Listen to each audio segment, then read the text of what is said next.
When last we left our party, we were dying horribly to red over and over. Oh yeah, this is what it's about right here. Bad boss design. Let's do it.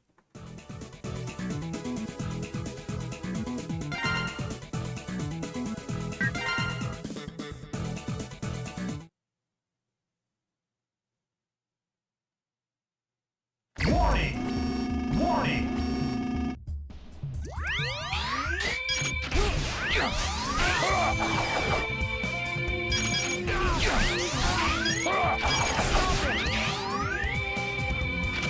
Over here!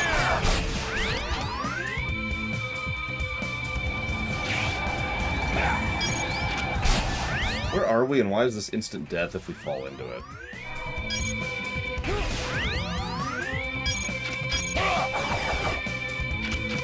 I love how slow and monotonous this is, by the way. That's exactly what I think of when I think of Mega Man is slow and monotonous. Oh, sorry, hang on. We added a negative for that highway stage, so there we go. Hi, Loner. Stop it!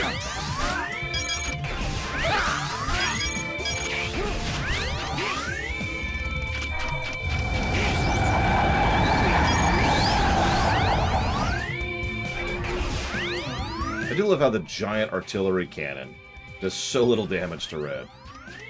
Stop it! Stop it!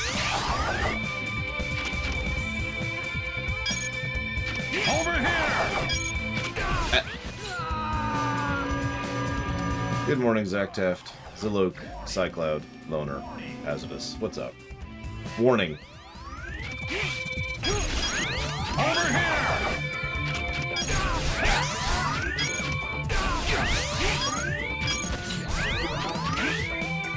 Hello, Valvedrix.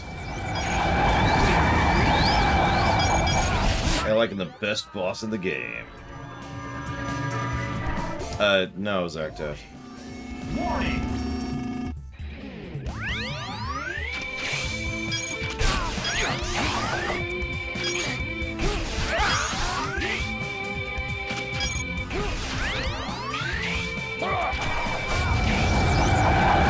This sucks.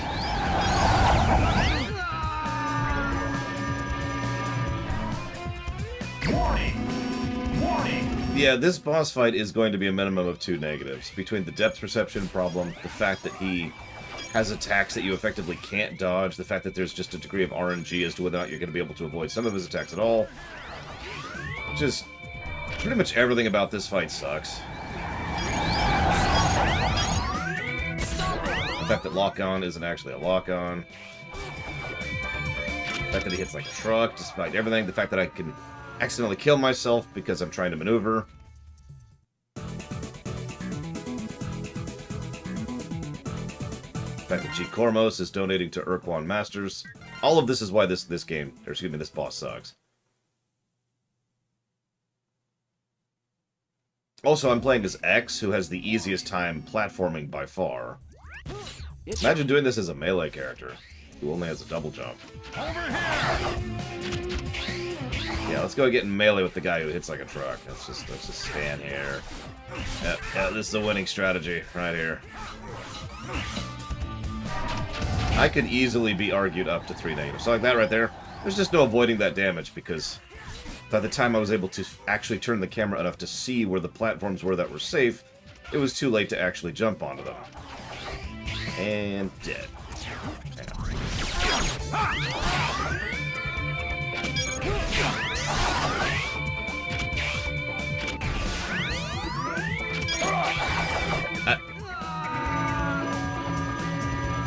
I hope you're going to enjoy them, Rasmus. Warning! I'll probably just skip it in that case, Zach Taft. I'll wait until we get to Halo Wars 2. Hello, Dakota.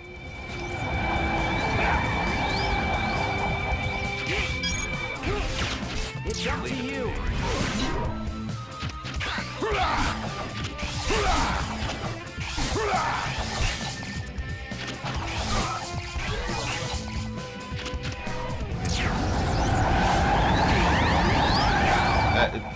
yeah, that's a good example of just, yeah, no, I'm just gonna get hit by that.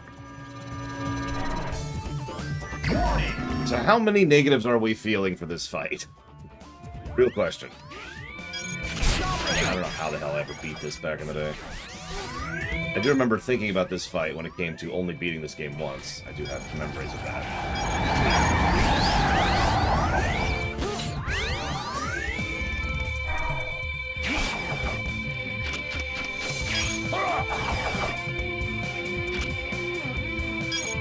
I mean, this is definitely at least one negative. This is not a well-designed boss fight. 10,000 negatives. You got it. Let's do it. Over here.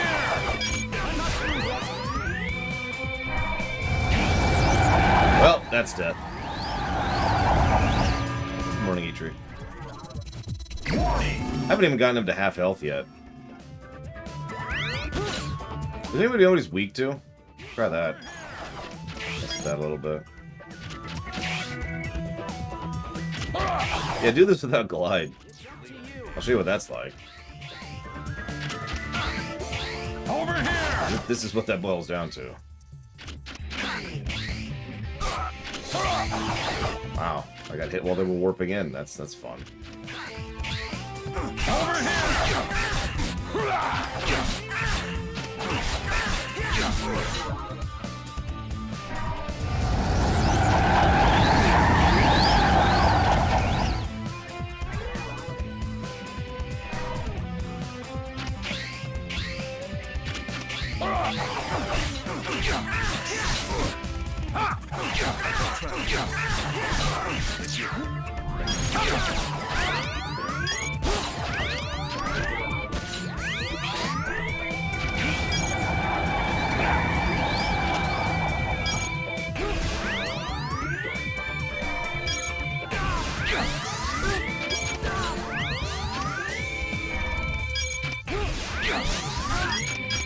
I have no idea what you're supposed to do about that vertical slice attack.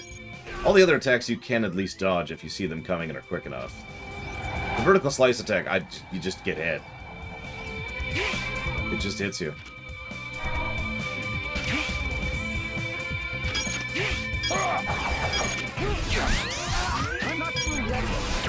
Well, I've almost got him to half.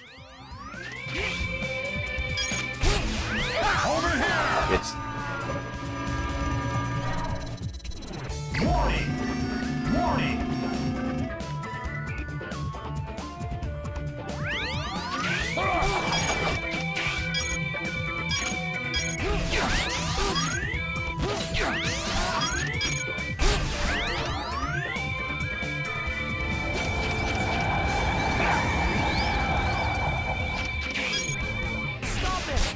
Anyways, since nobody answered my question, to Google. Over here.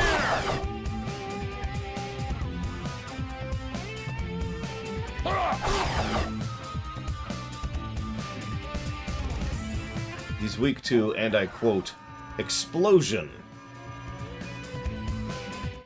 Which ability that is, but sure, we can figure that out. Hello, Reverie.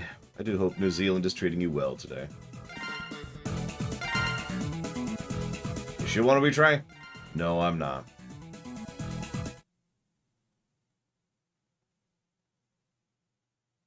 Warning. Warning. Which one's explosion? Selected. That's what he's weak to. That's what he's weak to. Warning. Warning. I mean, not really Zac Def, but that's okay. You know, it doesn't have to be my thing. Yeah, enemy attacks that are a little bit random, and definitely irritating to dodge. Do tons of damage. Instant death pits in a boss with a short vulnerability period with narrow platforms that it's easy to fall off of, even accidentally. I'm not going to mention the depth perception of the camera issues. I think we've talked those to death. What is this explosion? There's a tank. That's not explosion. There's an explosion!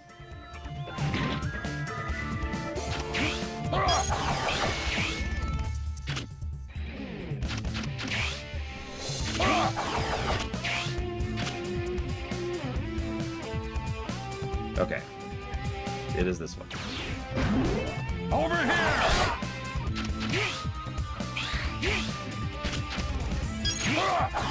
No, I didn't Valvatrix. That's an interesting idea, though. I don't remember if X8's like that. Hello?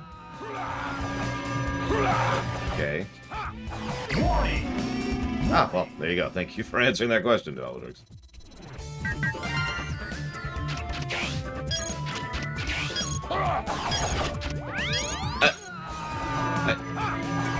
Okay. Warning! Warning!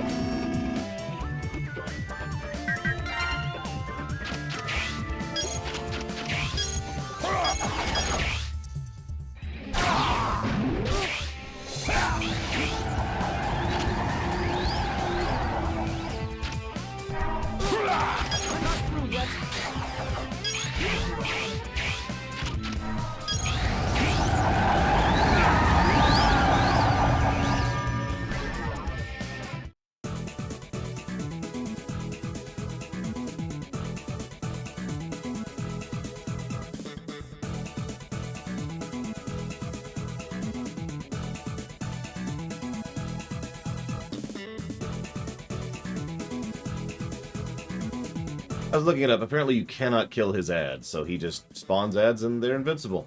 It's good to know.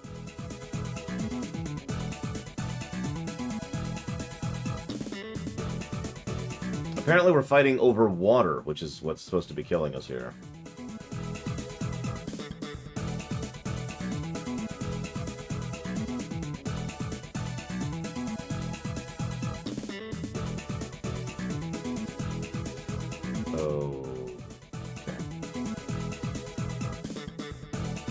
Apparently not, since it instantly kills them, Mr. Red.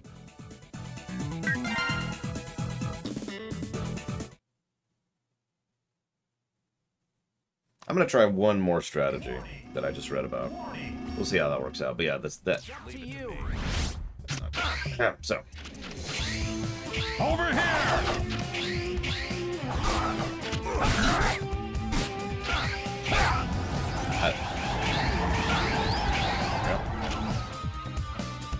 That's all the damage that did? That was his weakness.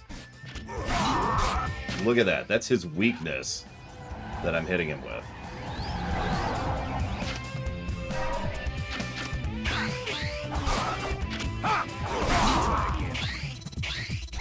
Still trying to figure out how to hit him without getting hit is zero, too. I am so far failing at that.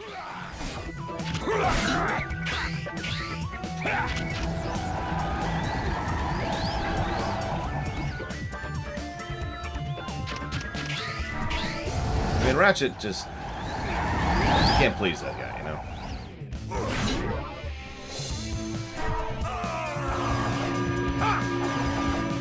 Didn't even have a chance to turn around. Warning!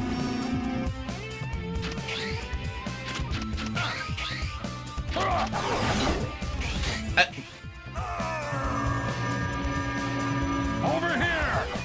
Warning! Warning! Obviously not, so look.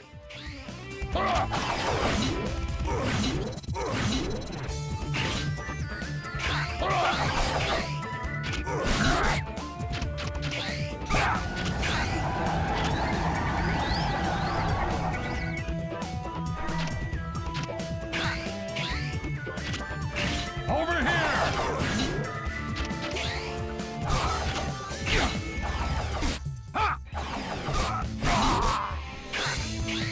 So, it's interesting. In case you missed that, that was me mashing the attack button, waiting for the game to allow me to attack. Over here! Because every now and again it's just like, no, you can't attack. And I'm not actually joking. I know what's doing it, though. So if I accidentally do this, which I've done several times, which is a non-neutral special attack, as long as that wheel's on the screen, I can't do any other special attack. I knew it, Starscream! It makes so much sense.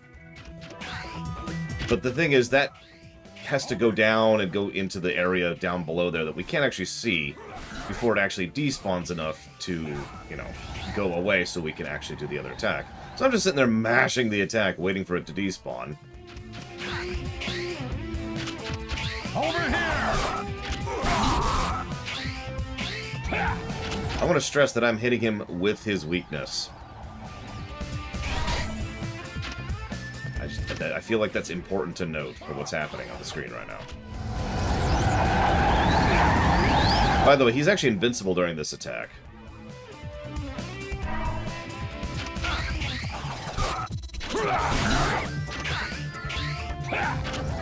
How the hell did I beat this back in the day? Oh my god. I may have just turned it down to easy. I really don't remember, because there is an easy difficulty in this game. Over here!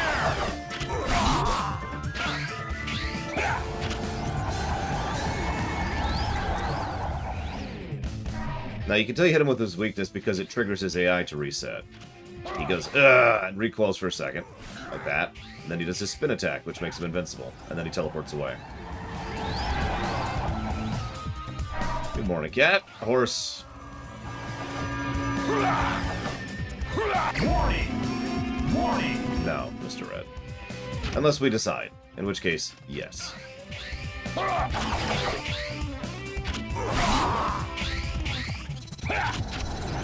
So I opened the floor up for discussion. Should we give a positive to story for this game for being bad? You know, for being so bad we can make fun of it. The MST3K thing.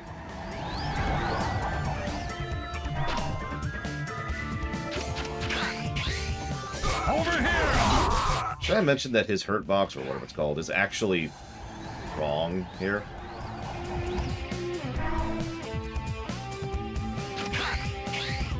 Over here! That's crap. Oh yeah, and there's no escaping that, and it hits you multiple times while you're in it.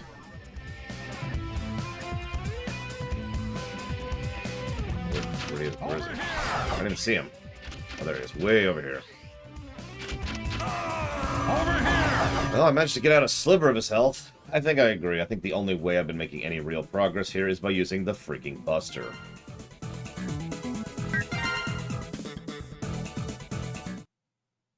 Warning! Warning!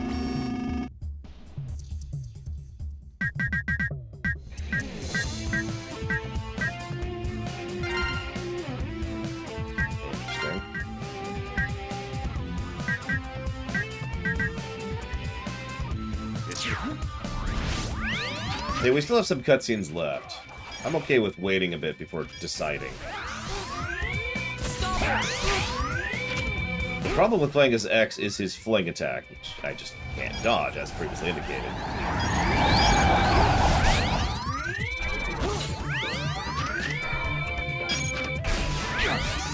That. There's just nothing I can do about that except eat it, so... That's a good question, Pika. I suppose we'll find out when we get there.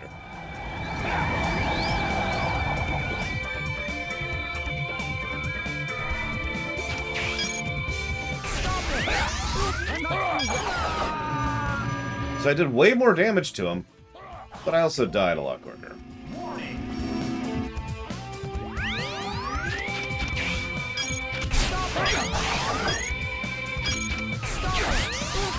The reason I'm hesitant is, to put this in simple terms, it feels like giving a plus to Jar Jar Binks, you know?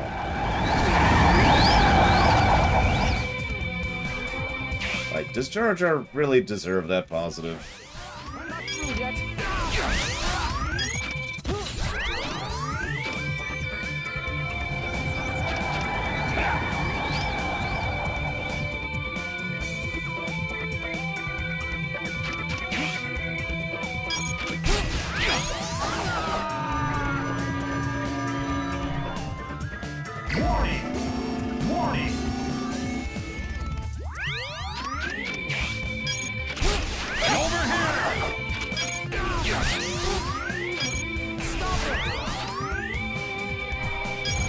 I like how we were like, stop it, as we're shooting with this giant artillery ball of death.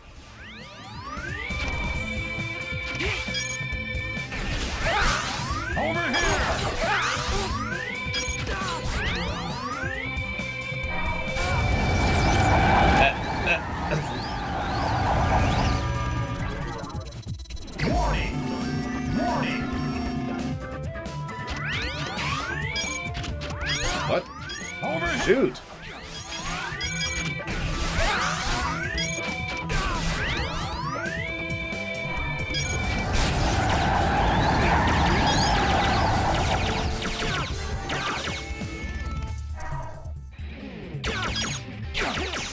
I'm not through yet.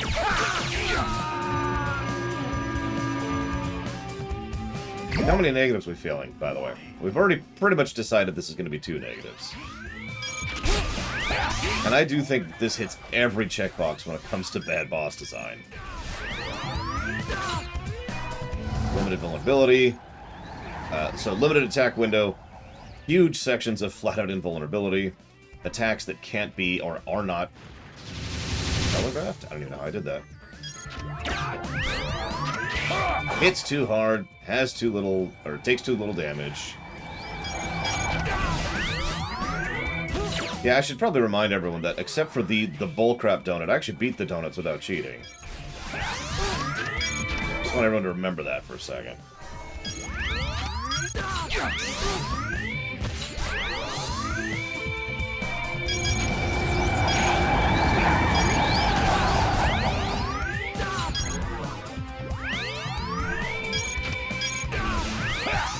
I'm not through yet.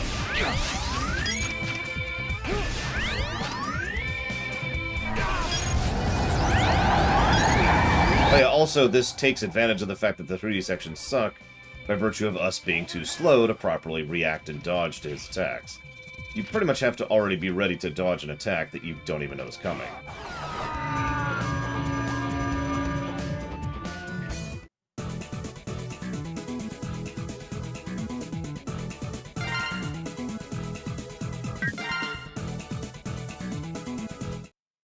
I mean, we've only been fighting him for 20 minutes solid so far.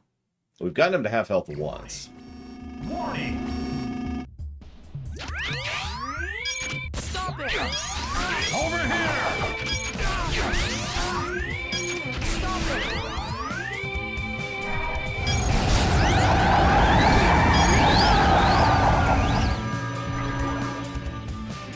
Warning!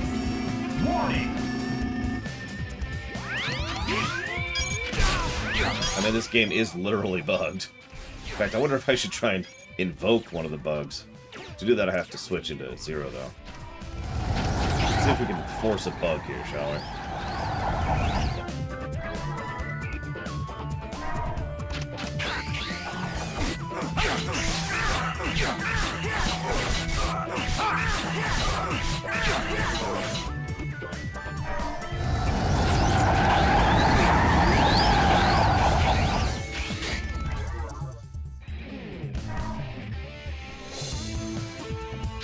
Good morning, Games Rock.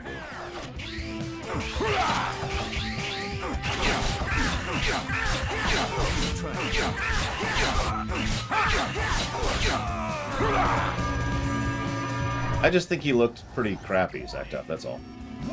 Hey, Faded. Okay, so bug time, hopefully. Or I could instantly die. That's cool too. Warning! Warning!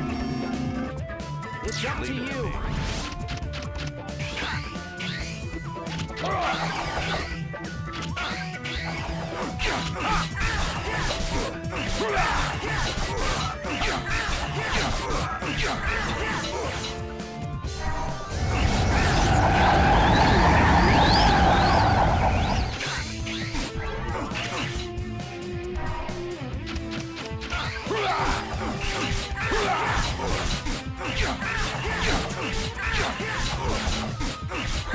I think I figured out how I killed this guy once.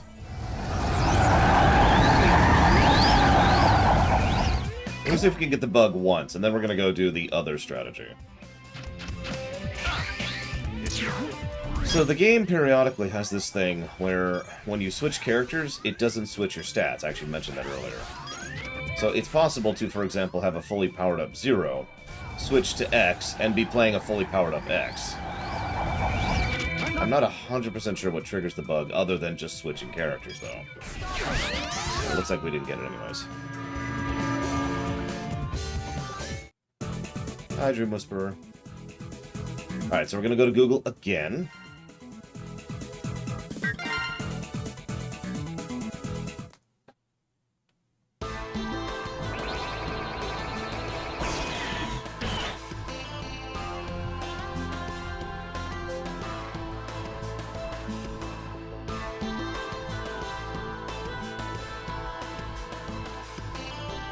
go to the battleship first. There it is.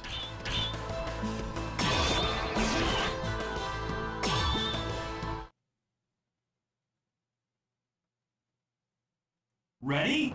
Oh, excuse me. Can you hear me? Zero? Can you hear me? F? No. Well, that's a good question, Ventures. We'll see when we're done, won't we? Obviously haven't finished reviewing it yet, so... Can you hear me? F? Ask me again in probably about a couple hours.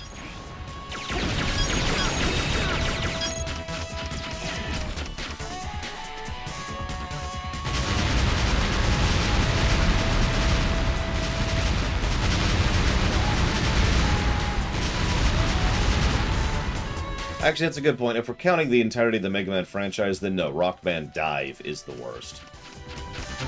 I really have no hesitation about saying that. Hey, Jesse Ward. Sort of.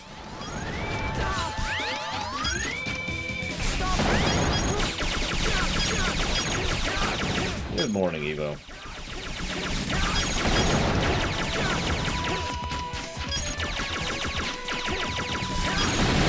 Speaking as someone who has actually played the mobile game, the answer to that question is yes. I've even showed it off on stream. It's a garbage-controlling mobile gacha game. No, I gave up on it, Ginga Man. I was kind of sick of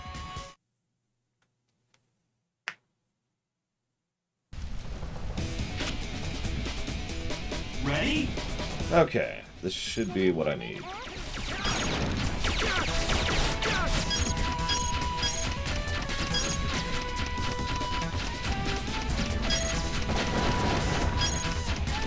Yeah, I'm sorry. Mobile gacha garbage still beats the worst game on an that's at least an actual video game. That's a bit of an opinion, but I stand by it firmly.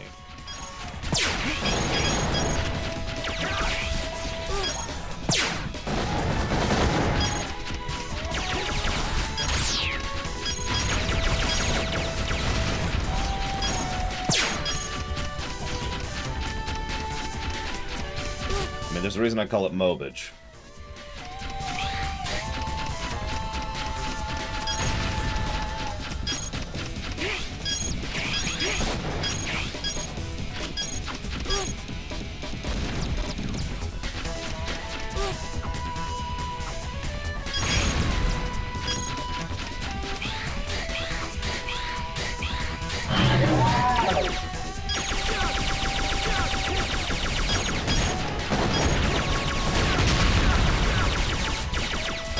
Failed experiment, Omega Legion. That's what you're looking at.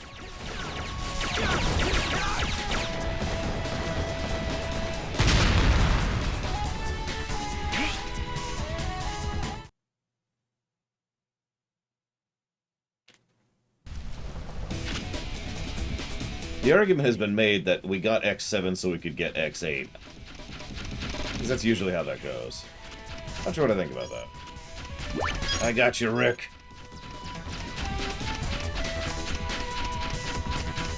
I mean, there are times, provably, when, you know, we got the bad game so we could get the good game. Or the bad show, or the bad episode, or the bad movie, and whatever.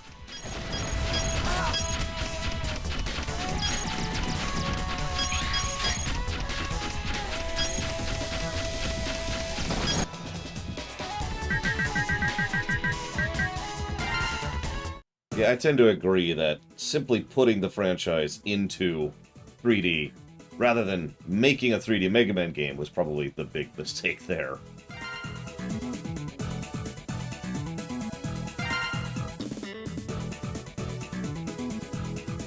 Reploids give you valuable chip items. Use them to power up your abilities.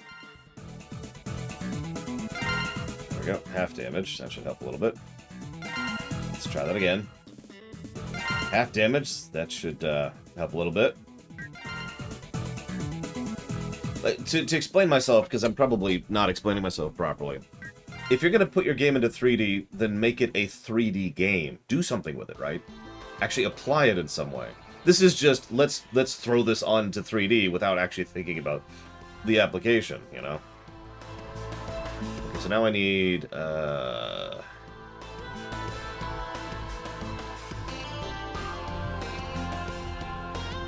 tunnel base. This is this one.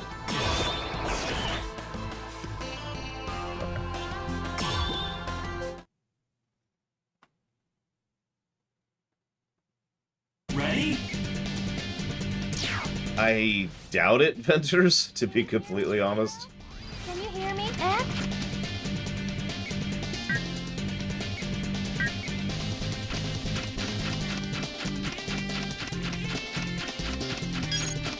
Like, I don't know.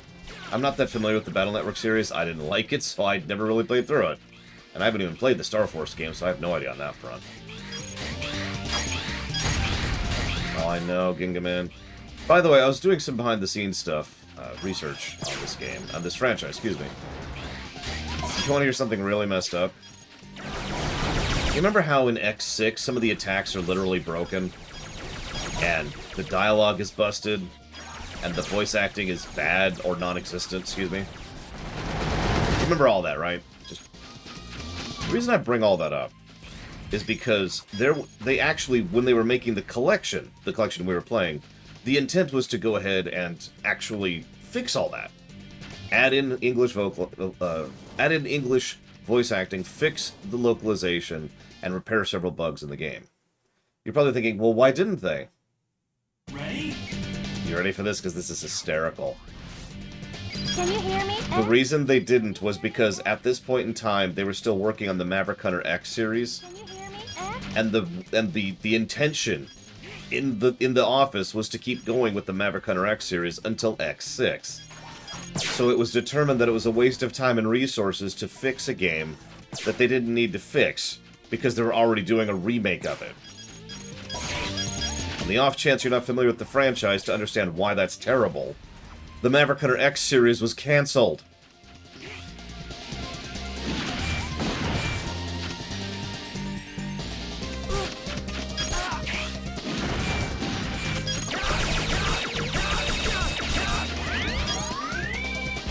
At 1, technically, I mean, yeah, Maverick Hunter X is the only one that came out. Maverick Hunter X 1. 2. So, and what's doubly funny about that, this is about when Mega Man was being put on ice in general, but the biggest reason they always cite for why they canceled it was low sales. Now, we've already talked about how much of a fallacy that is, but here's the catch. Let's be 100% honest with ourselves. The reason that that went to hell is because it was on the PSP. I'm not trying to bash the PSP. The PSP is actually a fine console. That's not the problem. The problem is Sony has never supported the PSP properly, or the Vita, and so sales on the PSP were always bad compared to everything else. It was pretty much the inverse of the DS problem.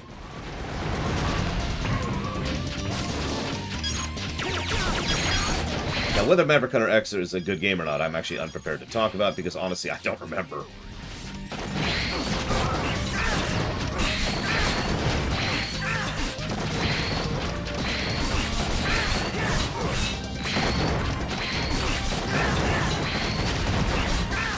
I happen to own both Mega Man and PSP games, which is a good thing because if I tried to buy them now, I don't even know how hard that would be. Yeah, I was gonna say, in all honesty, I think this is the office politics thing I've already talked to you about before. I think that was what was actually going on here. They wanted to shut down Mega Man, so they did. In fact, you know what? Let's just look this up real quick. Give me a moment. So I tend to use VG charts for my sales figure information. They're not perfect, but they're probably the best site out there for that. So let's see how much Maverick Hunter X sold overall, shall we? There we go. Mega Man Maverick Hunter X.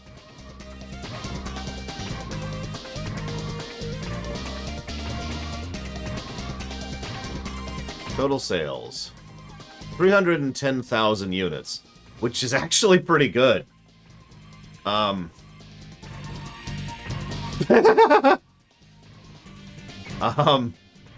270,000 of those 310,000 were in North America.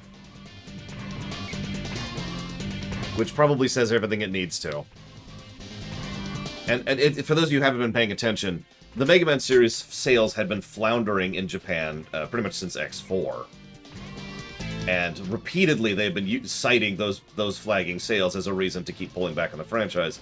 Despite the fact that the Mega Man games have actually still been selling well, even, like, the bad ones, outside of Japan. So just, yeah. Open the door! I wonder what Powered Up sold. By the way, I can unabashedly recommend Powered Up. Powered Up is awesome. It's a remake of Mega Man 1, and while it's cartoony and the graphics are terrible, the fact is, it's a very good game. Can you hear me, Zero? Can you hear me, F? Hold on 1 second. What's Powered Up sales figure? Here we go. Mega Man Powered Up. Not, I mean, maybe Venters? I had to buy them separate. Okay, we're Powered Up. Ooh, okay, those are not good sales figures. 140,000 worldwide. 120,000 of which is in North America, but still, those are not good sales figures. Ouch. That's not great. Okay, so anyways, where is this stupid thing?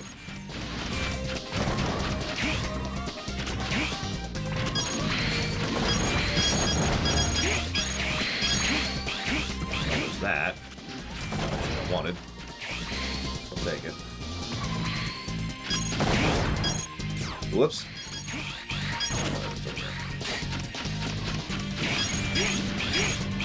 There it is.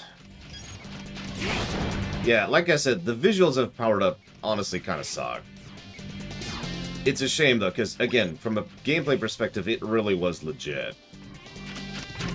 Imagine playing through Mega Man 1 as Cutman. Imagine actually new stages and new layouts and designs and actually interesting puzzles and a new challenge mode. And playing as 4 different versions of Roll, each of which is their own flavor of awesome. I would also agree that it made quite a bit of the game harder, but in my opinion, it was a good kind of harder. Like, yeah, that's... I was super into Powered Up. I'm just... Yeah, anyways, whatever.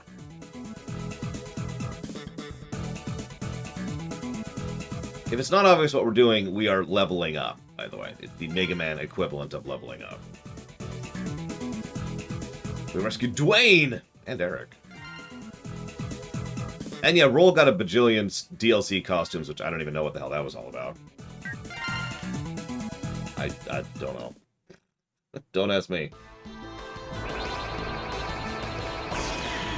Yeah, Powered Up is a game I actually hope to review someday, just to show it off, if nothing else. Okay, so we got that. Hang on a second.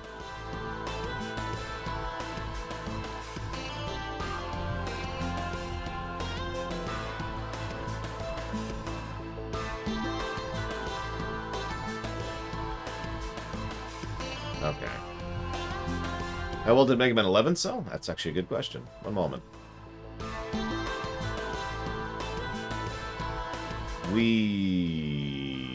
I have no memory of doing that, Dakota. We certainly haven't reviewed it. Mega Man 11...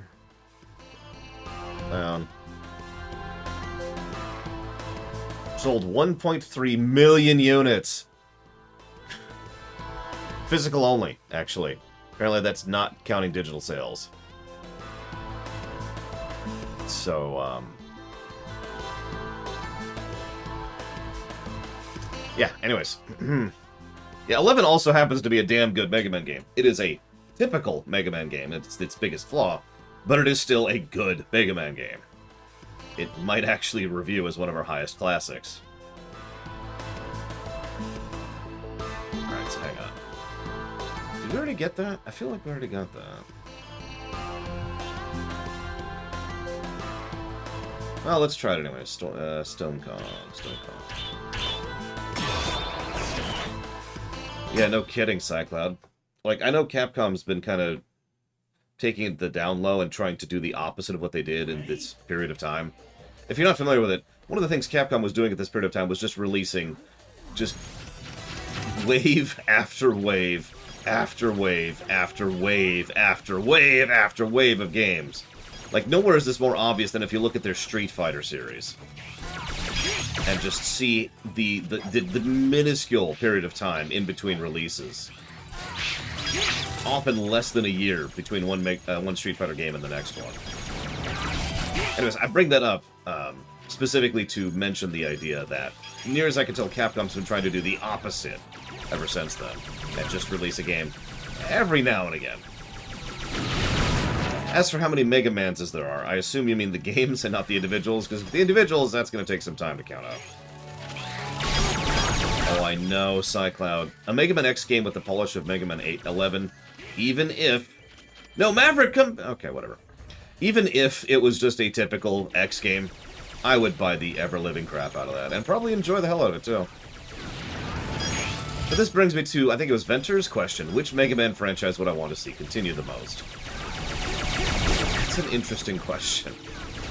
I mean, the obvious answer is ZX. Get us a full-on, proper, modern Metroidvania with the story continuing, right? After that, though?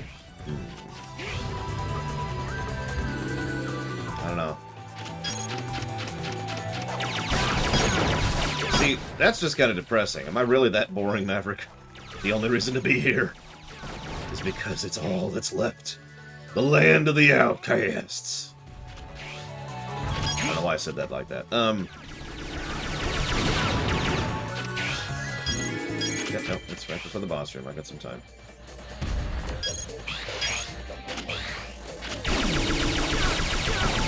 So, Mega Man games. Mega Man 1 through 11, classic. There's also Forte, wow. Mega Man and Bass, which kinda counts in the middle there, but is technically a classic game. Then there's Mega Man X 1 through 8, and also Mega Man Command Mission. While we're here, we should probably mention Rock Band Dive and how much it sucks. Then we have Mega Man Z 1 through 4, Mega Man ZX 1 through 2, Mega Man Battle Network 1 through 4, I think. Mega Man Star Force, I have no idea how many of those there are. Then there's the Mega Man Legends 1 through 4? Because there's 3, and then there's the Adventures of Trombone, and I'm not sure how that lines up exactly. It's up to you.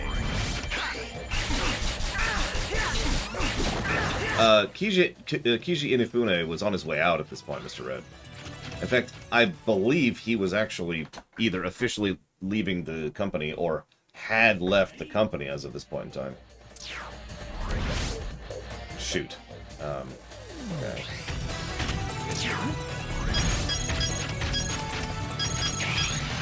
But yes, then there's also Mega Man Soccer, can't forget that, and the Mega Man Power Fighters, of which there are 2. And yeah, I'm not counting crossovers for obvious reasons.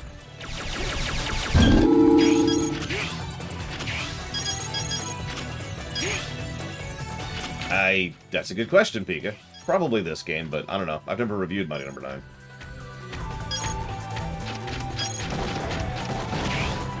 Oh yeah, there's also Battle and Chase. I always forget about Battle and Chase. Mega Man Soccer is dull as dishwater. I've actually beaten that game in like an hour and a half. So yes, it's better than this game.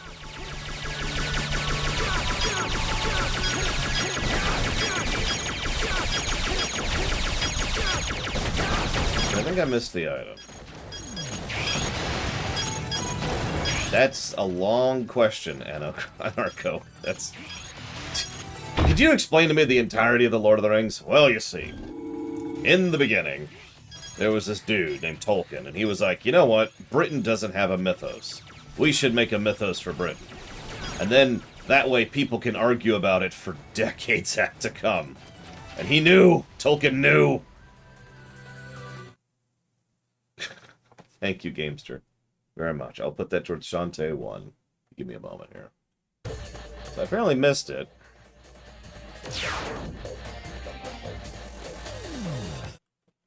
I like how it had to load the boss room before doing that.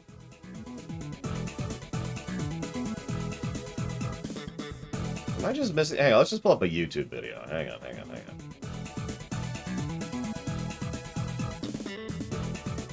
Well, I mean, we already killed the boss, so, you know, that's whatever. Mute. Okay, there we go.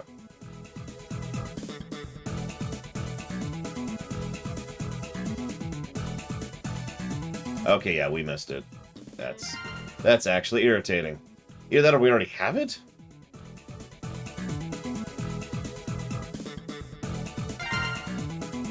Because I didn't see that.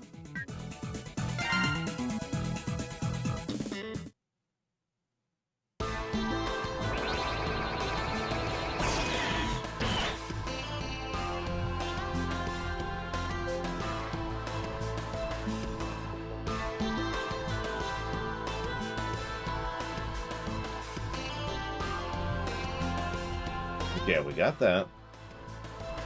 We got that, probably.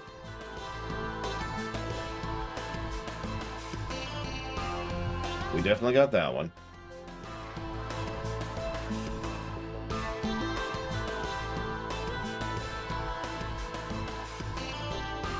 We got that one, I think. We'll double check.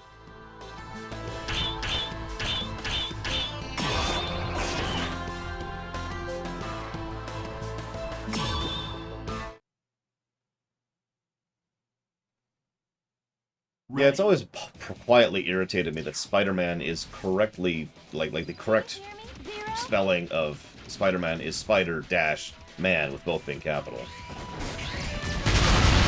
Batman is just one word, for example. Superman is one word, but no, we gotta have that hyphen as Spider-Man.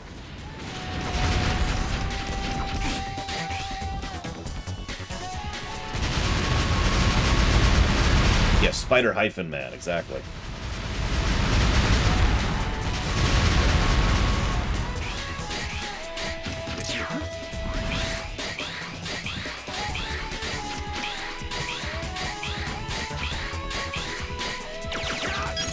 Yeah, it's always been pretty much accepted that he was, even in the English version, that his name is Rock and his title is Mega Man.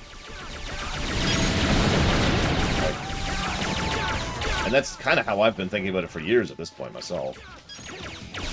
I will admit Rockman just kind of doesn't work for me.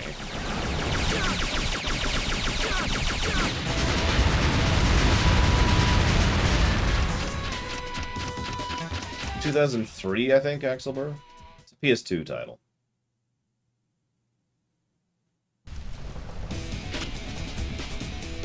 Ready?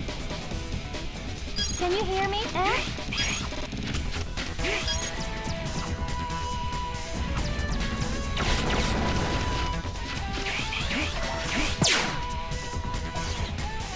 We do not know, Mega Legion.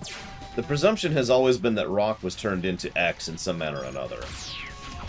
Yep, there it is. Wow, I didn't even see that. That's hysterical.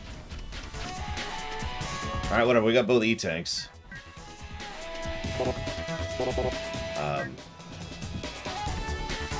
I don't know where to refill E-Tanks in this game.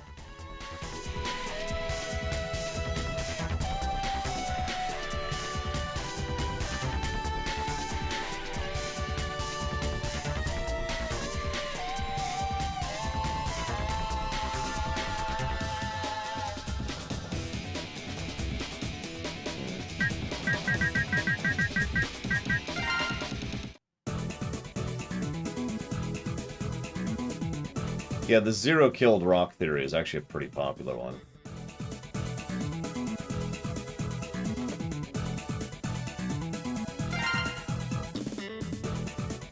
I agree. It's always kind of irritated me they call him Mega Man X. You notice I don't call him that. Because why would I?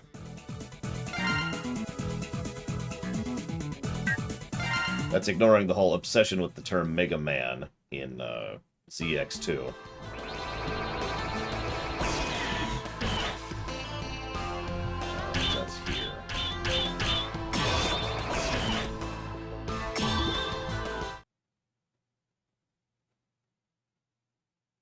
Ready? Part of the problem is enemies have a really bad drop rate of items in general. So.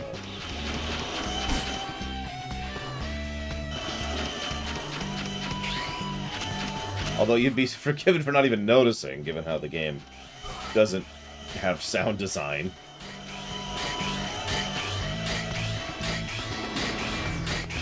Well, it's always made a degree of sense to me that thanks to the events of the Wily Wars, you know, robots... I mentioned that theory when it came to X1 and why Reploids expanded. You know, the idea that robots and intelligent robots were effectively outlawed, hunted down, etc.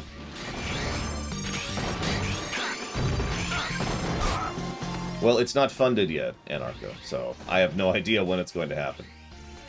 Not for a few months at the very, very earliest. Like, even if it got funded right now, it wouldn't be happening until probably about February. So, PlayStation 2, Omega Legion. Obviously, I am playing on the Switch, but that's what this was originally on. Can you hear me, Zero? Can you hear me, Zero? No, Alia, I cannot hear you. There it is.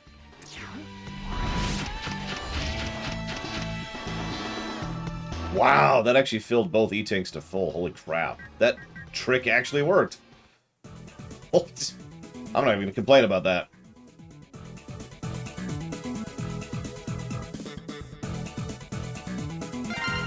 Okay, so let's save now that we have 2 full E-Tanks. Let's save now that we have 2 full E-Tanks.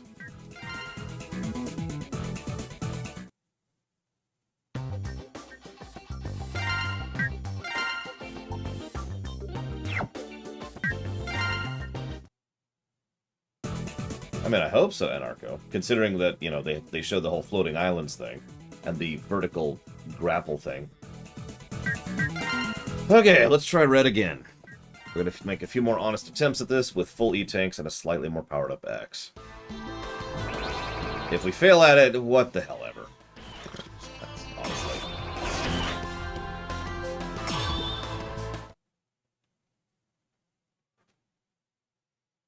Ready?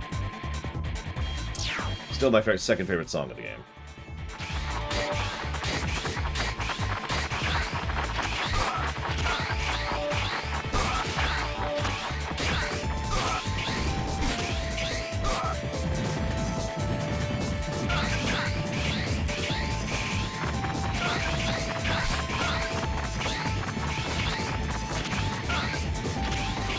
I mean, your guess is as good as mine at this point, Anarcho.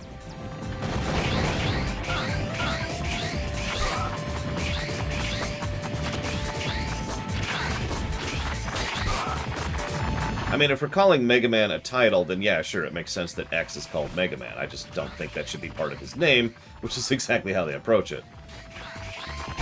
Then again, this is a series in which... Jesus Christ, this freaking game!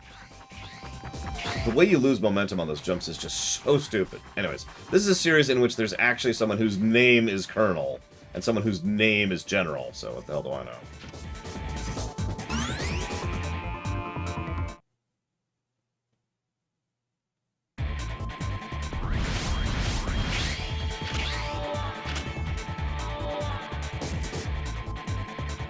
So, what took you so long? Well, if it isn't red, look. We've advanced, thanks to the professor. But we've still been reduced to this. Well, that explains it. And where is this professor now? Like always, I have... I don't know, Mr. Red. I mean, it's reasonably high tier, Be on my guard. but not that high tier. Like, I would put this below Warcraft in terms of tiering, for example. Or StarCraft. Okay, actual boss fight. Let's do this. Warning! Warning! The first thing we're going to do is going to die. Very important RNG manipulation. Definitely not just resetting my health. I mean, honestly, the fact that they call Sigma the Professor in this game makes me wonder even more about the idea of, you know, maybe he was supposed to just straight up be Wily by this point in time. But no, that's probably just bad writing.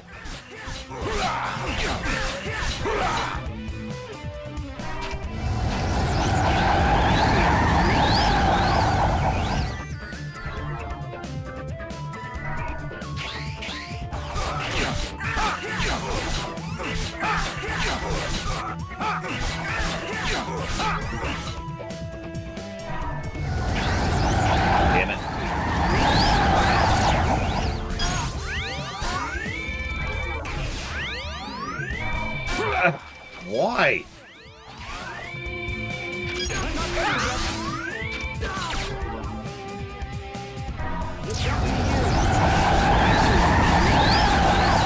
Accept that death. That was really bad RNG twice in a row. So, no. Warning!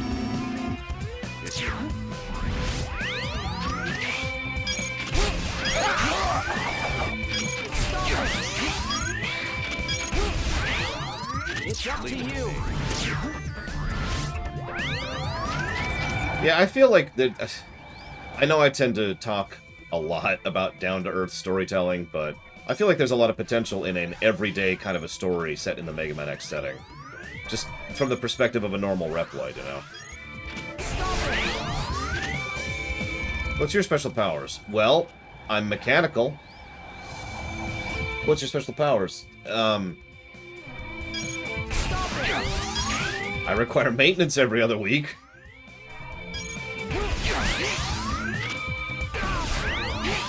I'm based off of my life is a lie. Oh shoot! Oh shoot! Oh shoot! Ah! God damn it! Yes, Secteft. Yes, it was. Yeah, I don't need to breathe. That's kind of cool. No, I was actually doing well. We actually got good RNG, and then X got creamed.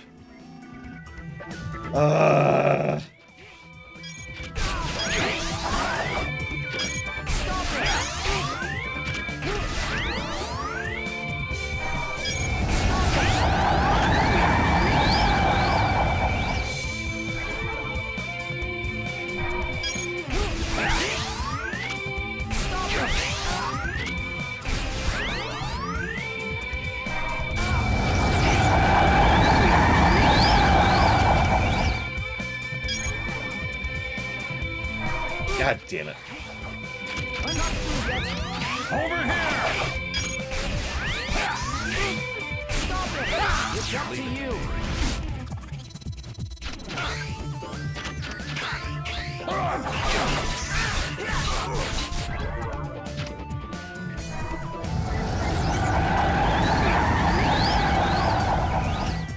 on. Close this, pull this up. There we go. Okay.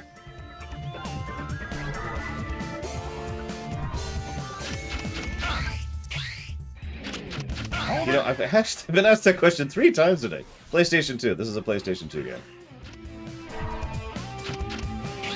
Does it not look like a PlayStation 2 game? I'm actually curious. I mean, this just screams PS2 to me, but then again, I played God of War 1.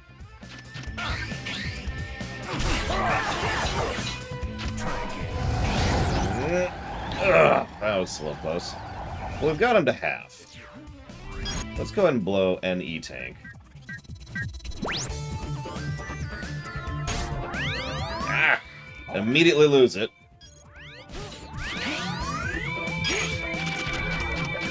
Jesus Christ. Where is he? Oh, he's way over there. I'm just gonna wait. I'm just gonna wait.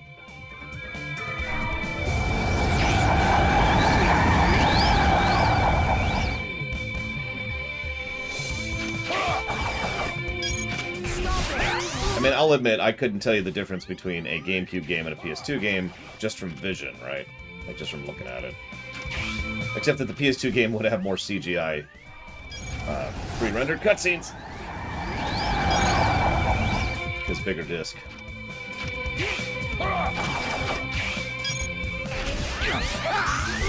No, no, no!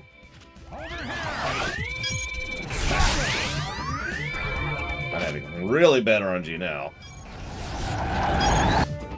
Okay. Blow the other one.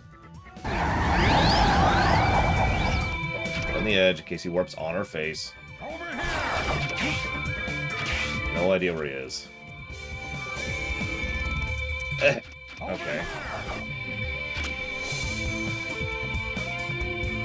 Where is he?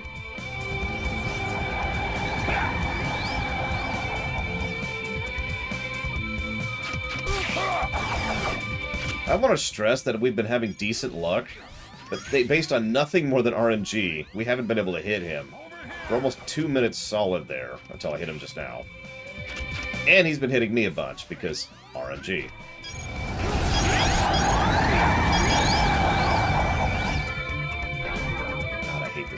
fight so much.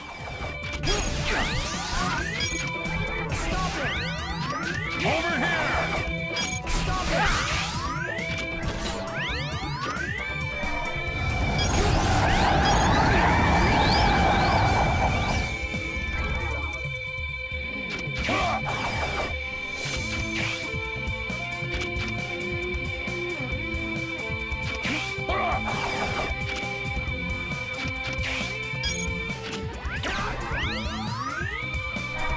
Ah! And that's death. Warning!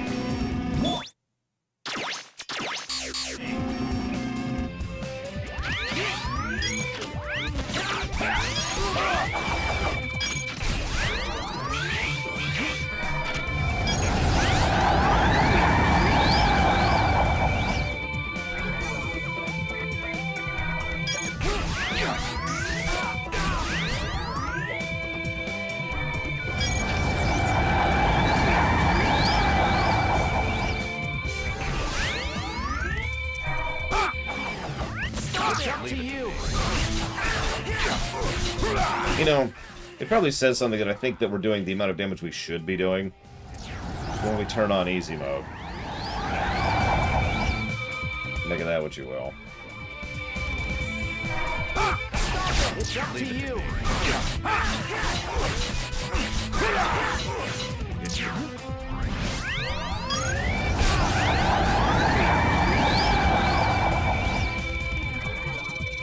It's a good question, Gamester.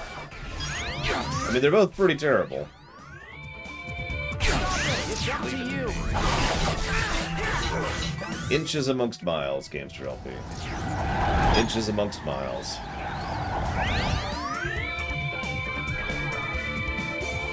Over here!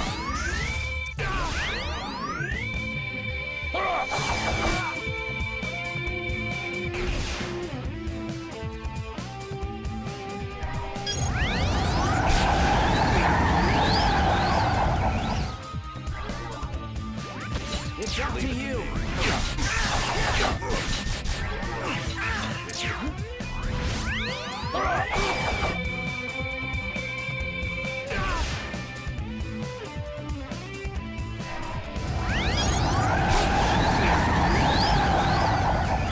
Why Frost Walrus to look? I get the other one. Over here!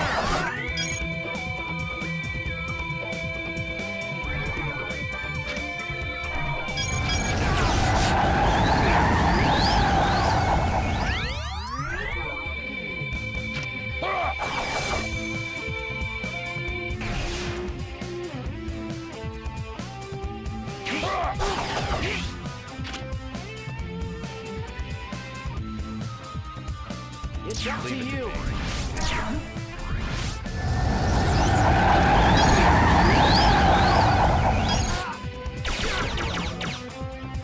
Over here!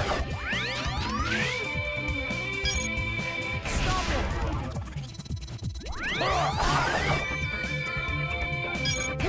I'm done. Good job.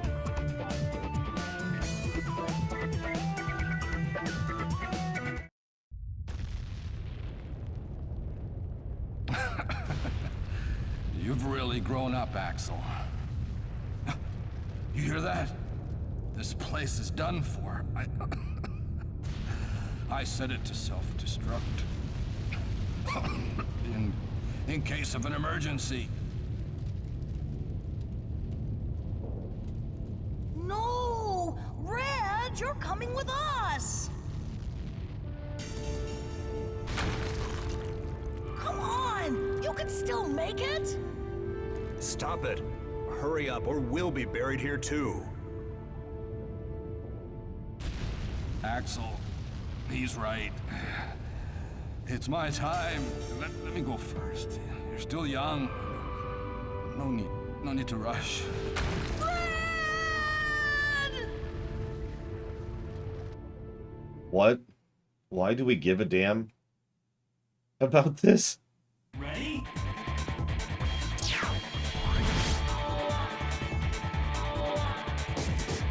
What? I bet I have the same theory, Ginga Man, but we'll see when we get there. I'm just gonna use the word copy. Does that get it across? Hey, MOP Vermin.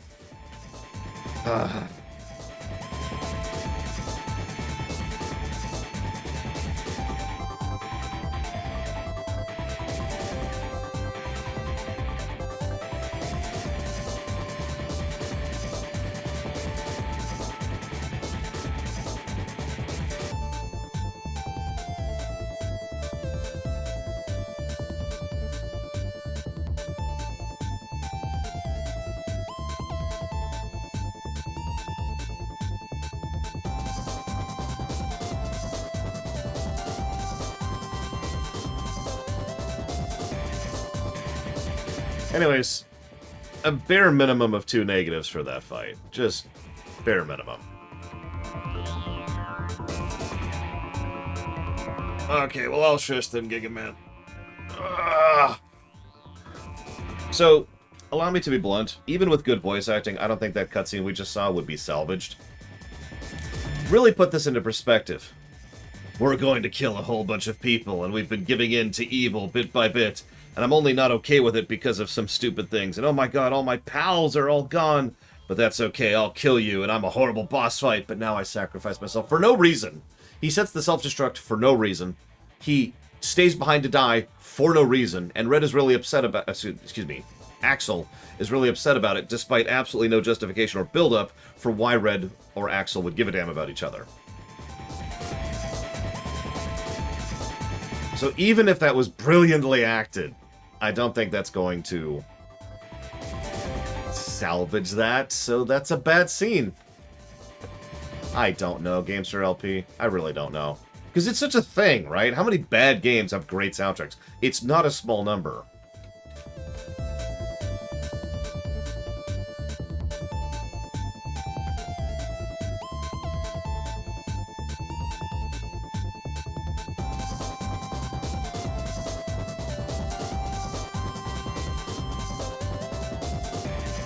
Does anybody other than Zalope want to argue for a third negative? Because it is a very bad boss fight. The pure randomness, the fact that some of his attacks you cannot dodge unless you know they're coming, the fact that there's no telegraphs for which attacks he's going to do, the fact that he has gargantuan invincibility sections, invuln periods where you can't hit him at all, the fact that when he is available to be hit, he's only available for a very brief period of time, the fact that his weakness does almost no damage to him, the fact that he has too much health in general, the fact that the platforming is the usual awfulness and it's being played in the 3D section, so you're slow, which also inhibits your ability to actually dodge the attacks. Camera woes. Like, there are several sections where I'm just trying to figure out where the boss is at all. The fact that the lock-on doesn't really apply in that situation properly. Like, just, that is one of the worst bosses we've encountered. That is at the level of... I don't know why I'm arguing this. 3 negatives. That is a terrible, terrible, terrible boss fight. We did our due diligence, went out, got extra power-ups, filled up 2 full E-tanks, and still that fight was god-awful. I have done my due diligence on defining why that fight is absolutely terrible. And yeah, it is definitely the worst fight in this game, bar none.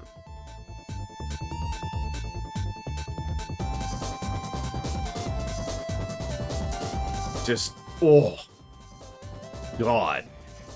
So yeah, negative for the cutscene, negative for the boss fight. Most of you, it sounded like you were trying to argue me up to a positive for so bad it's good. Now I'm willing to lose that battle. I'm cool with that.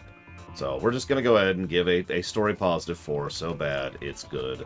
Narmy, cheesy, stupid, bad awfulness. So, our only plus to story is that the game is so bad, it's actually ridiculous at times. Not all the times, like that cutscene we just saw, that wasn't funny. But the cutscene at the beginning was actually funny. Anyways, so. It's up to you. Of course. Whatever. I love this camera. This is brilliant camera work right here. Oh god, is this the refights?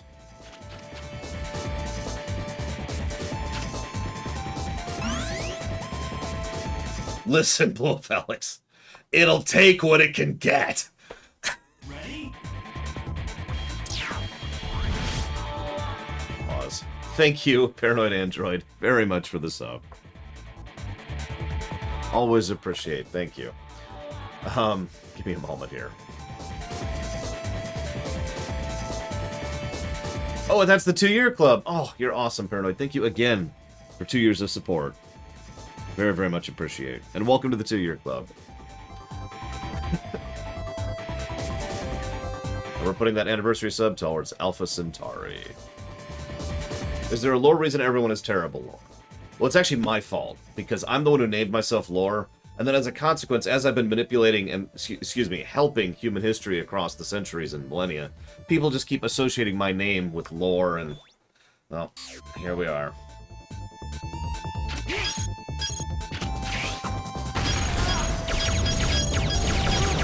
That's very strange. I'm not even gonna question that. Hey, it's the dogs from Mega Man X6. A little bigger than I remember.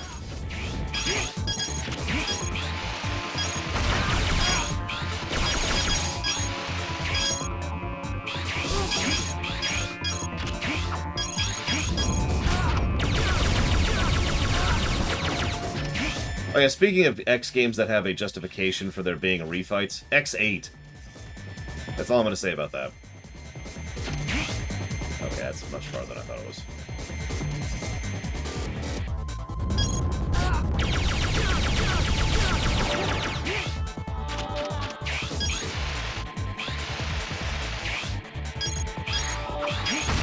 Close for no reason. I'm glad you're liking it, Blue Felix. Or have liked it. You said loving, so it sounds like you're in progress still.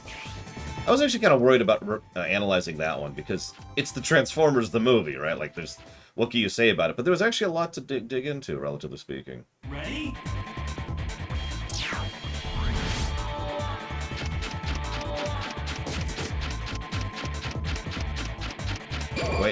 Wait, hang on, check it out, Blue Hero. It's in 3D, D.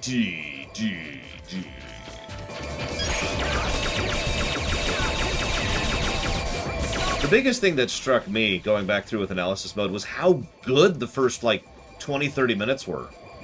Like, I wasn't expecting much from the Transformers movie, and it's just like, oh, yes! And then there's characterization, there's good moments, and there's stakes, and there's pacing, and plot, and voice acting, and yes! And then the movie just falls apart. Like, it really felt like, and I don't know this for certainty, but it really felt like they just mapped out that first half hour, and there's like, well, that's an episode, now what do we do? And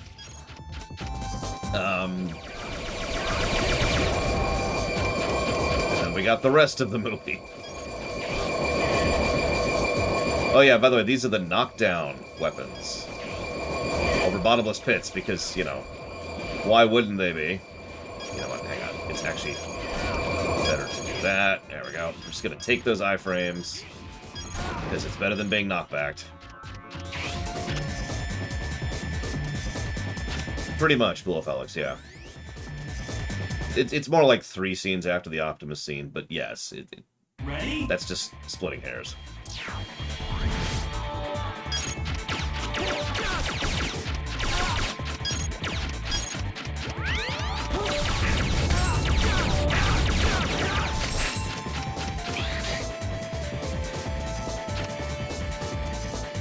I love the camera jerks periodically.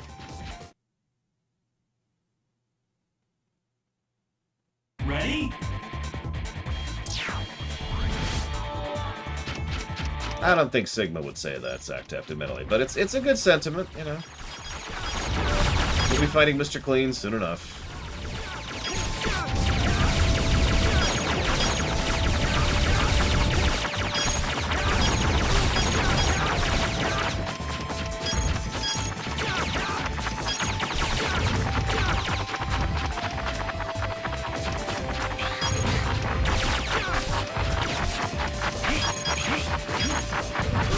Wow, that just doesn't have collision. At all. That's just game design.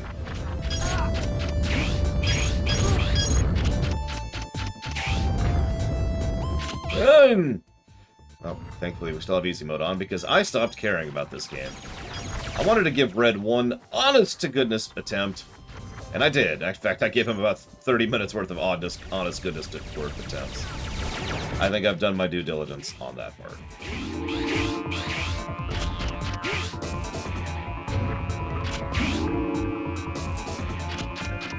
Game design, something I've heard of before. Oh no, Stark would say that, it's just Sigma wouldn't say that's act out. Ready? So, cool, creepy song with cool, creepy area. What could possibly ruin this?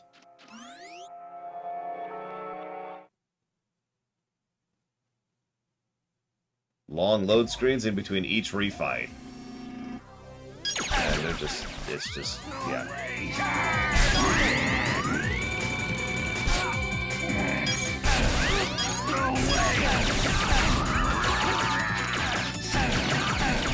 Now, I'm not giving X7 credit for this, let's be very clear.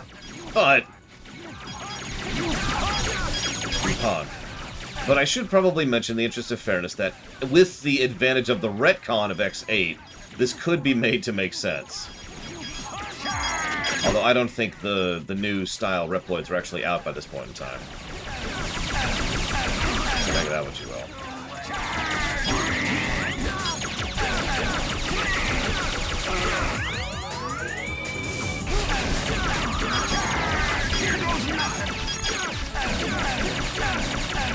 I mean, you and me both, MLP Vermin.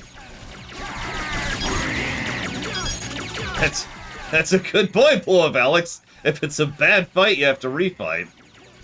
That's, yeah, it doesn't help the situation, does it? Alright, you know that sandwich you just had that really sucked and had the kind of moldy bread? Yes! Alright, have another one.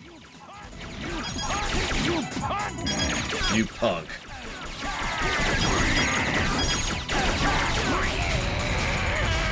Yeah, I know, Gingaman. That's why I talked myself out of that. It's as close as we could get, damn it. It needs all the help it can. I like how we're just above the actual highway in the city, like, thousands of miles that way. I know I've talked before about how lazy they get with regards to, you know, just being the same arena as the place we just, you know, we originally fought them in. But we're literally just fighting them in the same arenas here. It's not even like the thing in X5, where it was the digital version of their arena. No, this is just the forest again.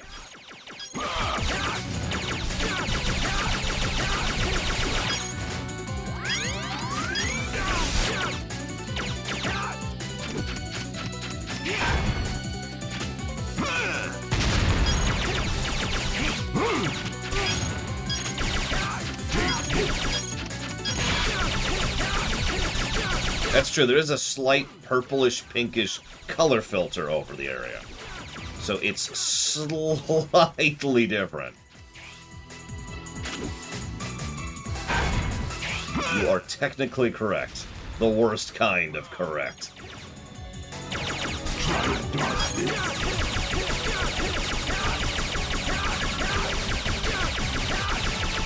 I'm curious. Where's the wheel?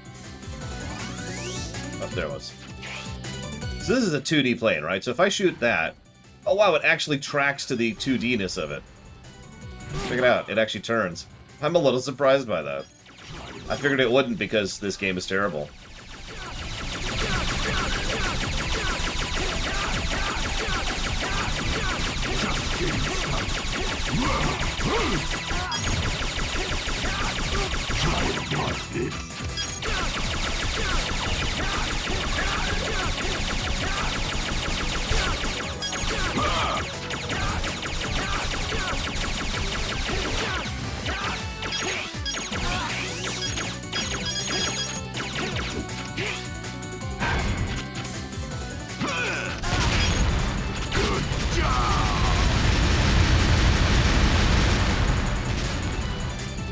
I mean, it's a good point, Zach Taft.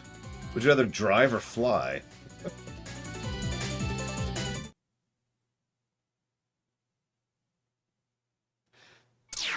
To further emphasize how terrible all this is, this could have been a really cool section of the game. I mean this with a degree of sincerity. Think about this. You get to the end of the stage, and there's this weird tornado thing in the distance, and this creepy, awful music, and this abyss kind of looking place. And there's just these gravestones. As you go to the gravestones, you fight the boss refights. Now imagine if the boss refights were different, and I know I'm just describing Kingdom Hearts 2 at this point, but still, this could have been a moment. Instead, it's just, well, let's go fight the bosses again. Warning! Warning! Now, granted, it would require substantially more build-up in order to actually have such a payoff, but whatever.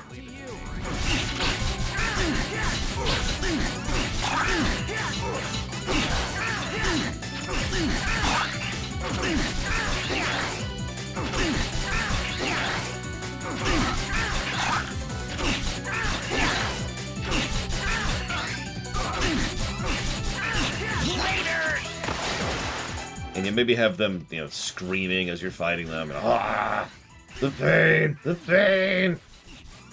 Please, who brought me back? You know, just really lean into the horror of it. You know.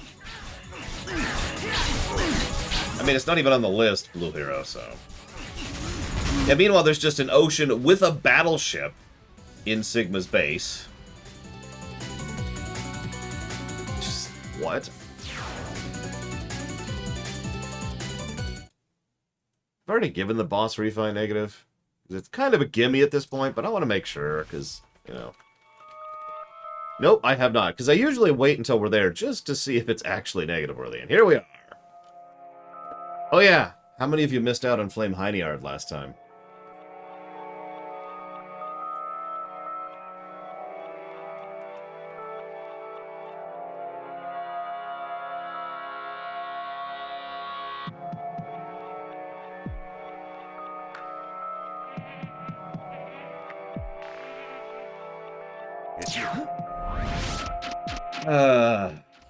You know what really sucks about the Flame Heinyard fight? For those of you who weren't there for it, the fight actually does suck, regardless of the memes. Regardless of the sound spam. It is actually a terrible fight.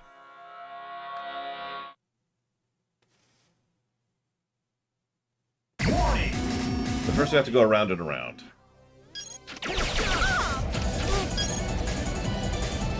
It's up to you.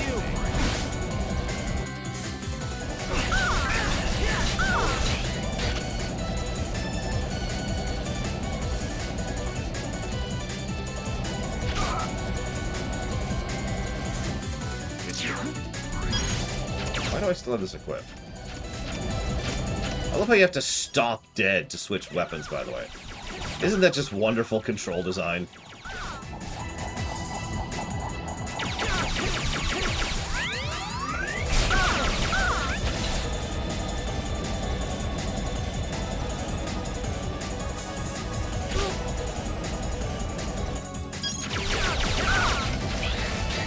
You know, I'd like to say at least Quest 64 had good ideas, whereas this doesn't, but that's not true.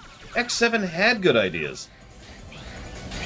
Like this, the ability to swap on the fly and maintain your status between the two is actually a really good idea. There's probably other good ideas, too. I'm just kidding. Being able to directly equip parts onto stats in order to customize your layout, that's kind of neat, too. Yeah, if anybody wants to Google this, feel free. I'll make this. I don't think this will surpass Anthem. Anthem really is its own special blend of horrible. Okay, so it's not the wheel. Didn't even hit him. It's fun! So fun! Yep, okay. Literally doesn't do that.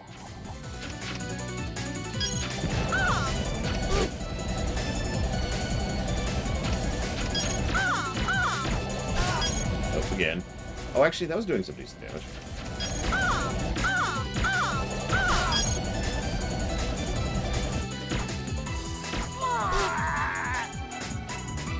Around and around!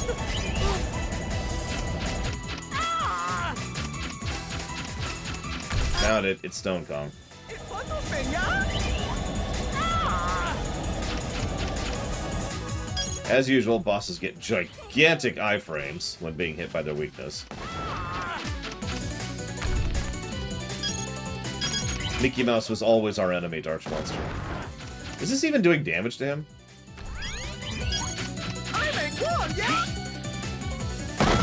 It is not. Wow.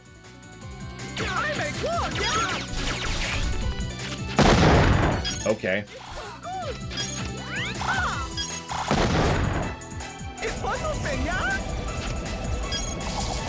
It's his own attack against him. Surely he's a metal man. There's some damage.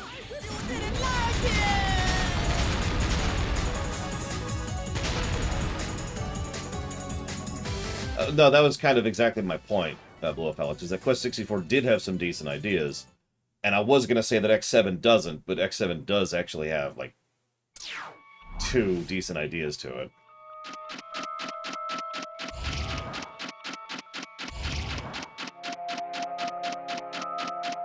It's Or up at to least you. that. The other of which is just the nature of how they do checkpointing, which actually is kind of a decent approach, but whatever. Shield... Well, Shield did 0 damage, so... Whatever.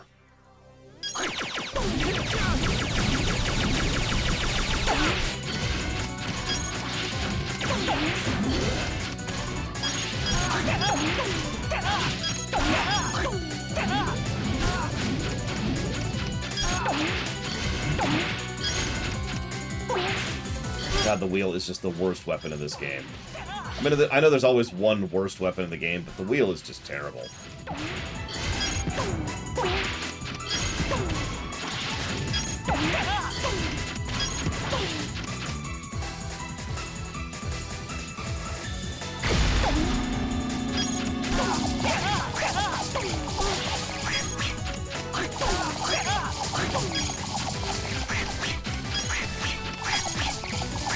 Come on and punch me, buddy.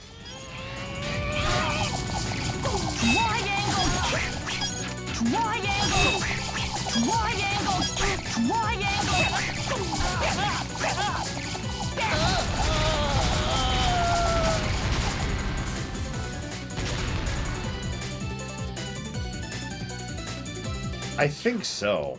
There's only 2 bosses. There's 2 bosses that didn't get a negative. Sorry, there's 2. And it's Gungaroo, which is just whatever. It's salvaged a little bit by the mech suit, which you usually have. And Tunyon, which was just kind of dull. So... left or right? Because one of these is Heine Art.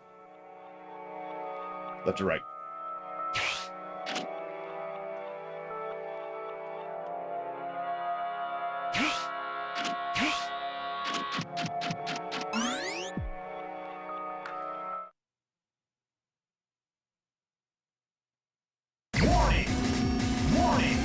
The broken boss fight. What's Snipey Anteater's weakness? Let's try stuff out. Let's try his own weapon on him. That's usually a good trick. Nope.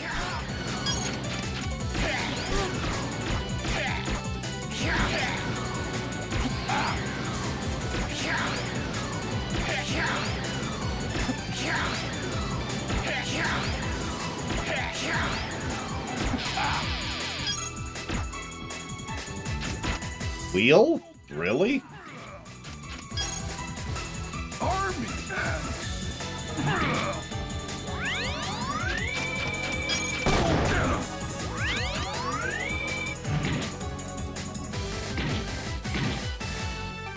I mean, I guess Wheel can hit him while he's down there, so... It's something. Oh, no, Wheel actually does stop at the edge. Holy crap.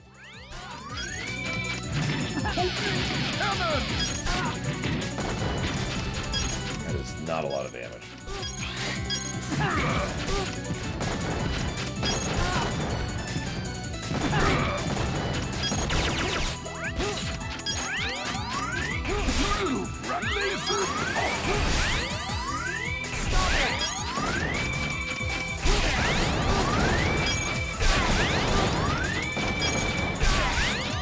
Unlimited's alright. Well constructed, Mr. Red.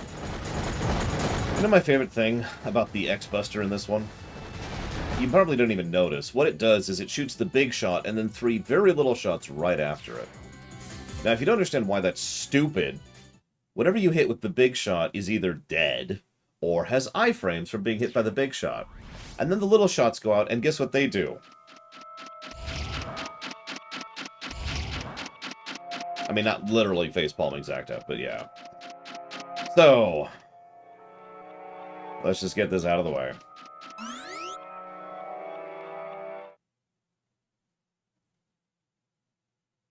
Warning! Warning! I'm not even going to waste your time. I'm just going to go right into it. Have fun! Burn to the ground! Burn to the ground! Burn to the ground! Burn to the ground! Burn to the ground! Burn to the ground! Burn to the ground! Burn to the ground! Burn to the ground! Burn to the ground! Burn to the ground! Burn! Burn! Burn! Burn to the ground! Transformation! Burn to the ground! Burn! I don't think I showed this off. I actually wrote this down in my notes, but you notice how, because of the physics... I'm standing still. Because of the physics, it can't handle the fact that this platform is moving under me, so it's like nudging me as it's moving. Transformation! Burn to the ground! Burn! Burn! Burn! Burn to the ground! What's his weak point, by the way? Thank you. Splash there. That's this one, I think? No, that's the... Burn to the ground! Burn! And I've lost which one he is. Burn! Burn to the ground! Burn! Burn! Arise! Burn to the ground! You too! Burn! Burn to the ground! Ah, those iframes. You too! Burn to the ground! Arise! Burn! You too! Yeah, if you're wondering why I keep moving, it's because the platform is literally moving away from me. I'm trying not to lose my position. You too! Burn! Burn to the ground! You too! Well, this gets rid of some of the audio spam, so that's nice. Burn to the ground! Arise! We didn't have this last time. Burn to the ground! Burn! Burn!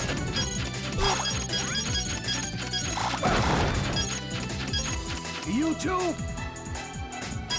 Burn to the ground! Burn!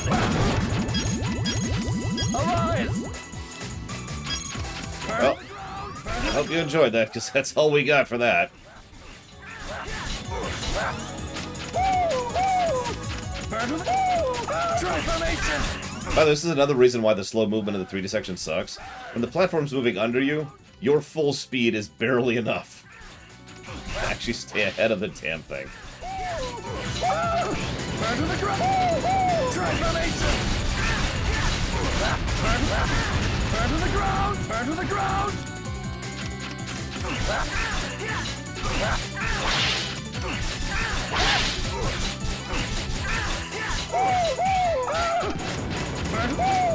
Transformation! Burn to the ground! Burn! Burn!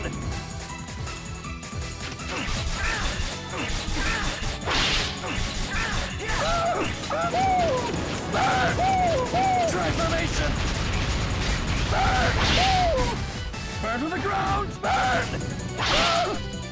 Burn to the ground! Burn! Burn to the ground!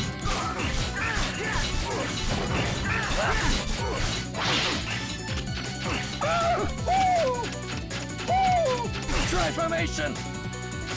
Burn to the ground! Burn!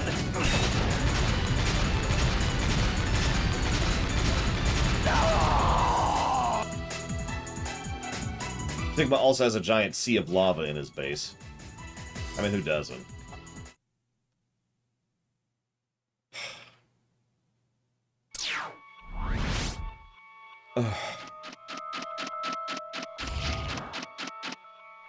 It's you.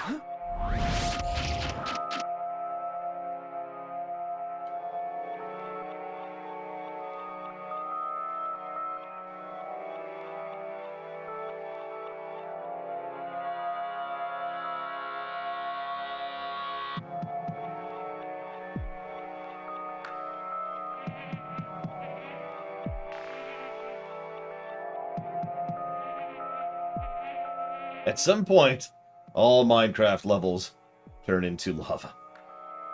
I need to look up my review of CX2 really quick. Give me a second, please.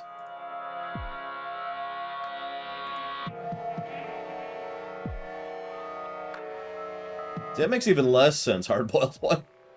You're not helping your case. Yeah, okay, here we go. Voice acting.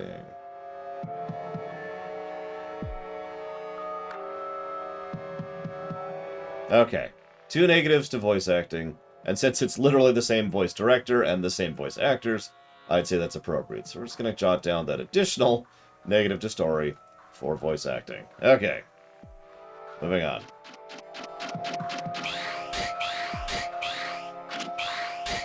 Get everything? Did we get everything? I think we got everything.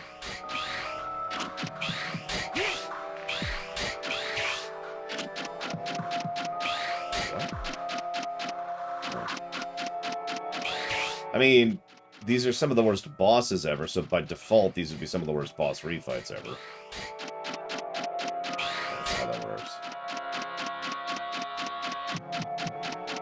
You mean kind of like Mega Man 3, Zalok? I would like that better. I'm gonna go and just admit that that's my knee-jerk reaction. It's just, you know, improvement. Past that, I'm not sure. I'd have to think about it.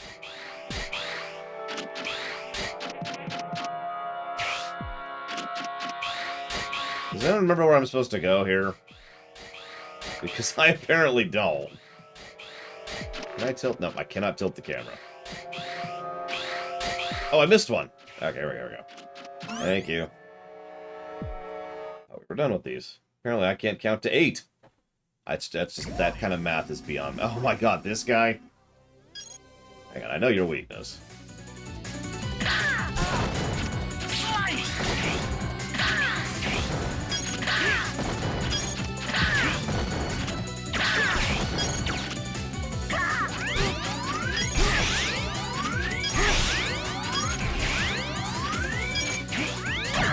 Well, you see, -1 hit combo.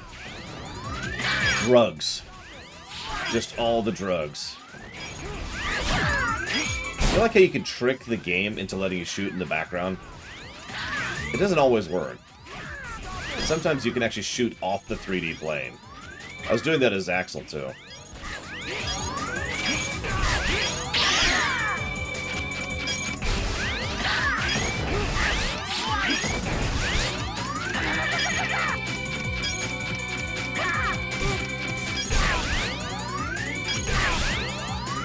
I was just using Mega Man 3 as like an analogy. So, although Mega Man 3 did do one thing right in that it interpreted the boss fights rather than having them be copy-paste. At least I think so? I shouldn't say that. Gosh, I don't know, Zalok. That's a good question. This one, obviously. No. Flame Heiniard and Tunyon at the same time. I think Boomer Kawanga would be a good pick. He's probably one of the better boss fights of the original 3. There we go. Thank you, Faded Kirby. Okay, let's grab that.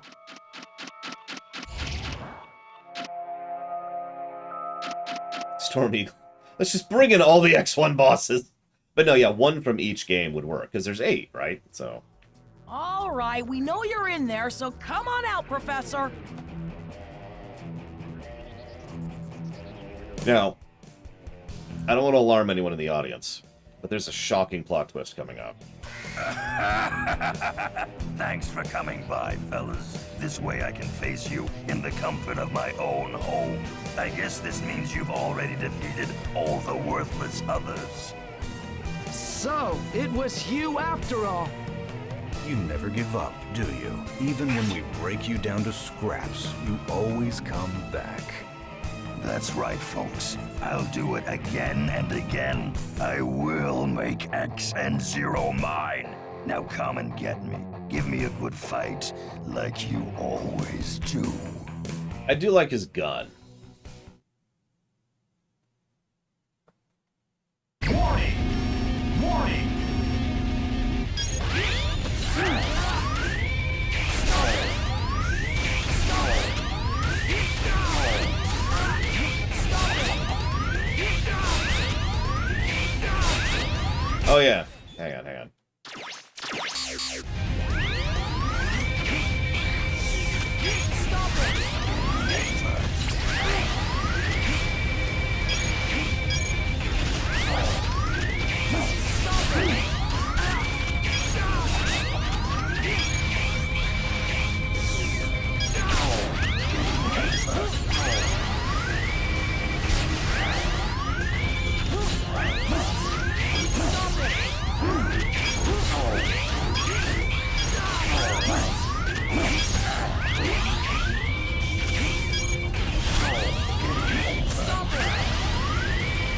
Yes, we have the power of being a human. And you notice how it's the key to fighting Sigma. That would be ironic if it was on purpose. Oh god, now we're fighting Zigbar. This really is Kingdom Hearts 2.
Not really, Trihex, you know.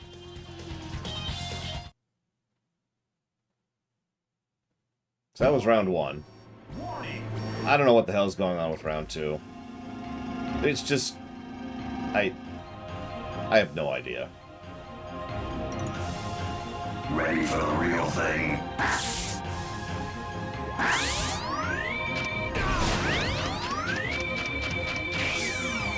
I mean, you like 3D platforming in this game, right? That's why you bought this game. Especially when the camera force locks onto him, so in some cases you literally can't see the platforms you're platforming on. I think that's... Nope, that was not a platform. For example, that was not a platform. Oh my god.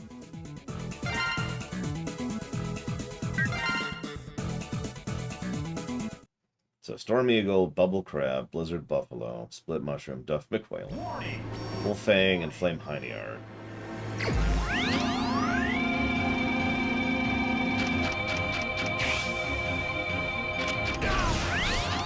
Ready for the real thing?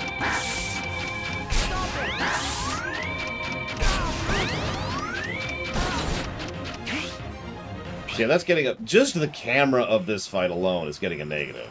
The fact that it literally prevents you from platforming while forcing you to platform in order to, you know, dodge.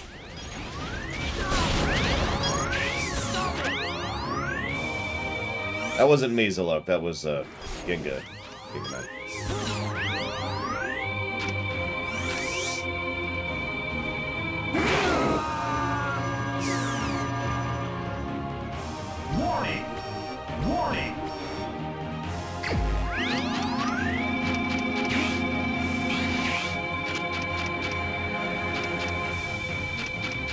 Ready for the real thing?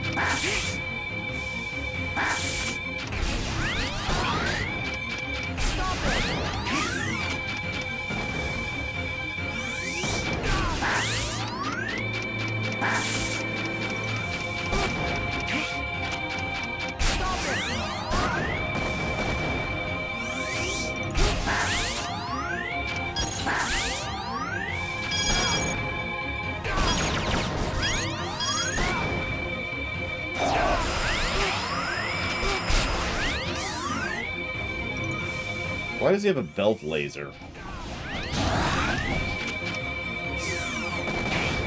Why does he have a giant battle body in general? Like, get what you will of the previous games, but they usually made an excuse for why it is that he had a giant battle body in them, you know? How do you fight this guy as Zero? That's actually a good question. It's up to you. Let's find out. I got this! I got this! Okay, I think we've made our point. Oh my god, he's literally T-posing to assert dominance. Holy crap. That's true, this is the first giant battle body that actually moves since X3. Actually, arguably since X1, but, you know, whatever.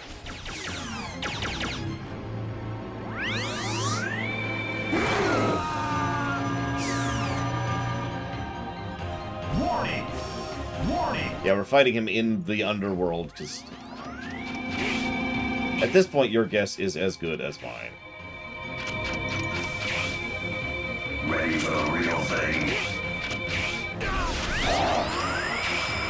I will notice they took some of the concepts I mentioned in the donut boss. You notice we can hit him anywhere, it just does very little damage. Hit him in the head, well, that does actual damage.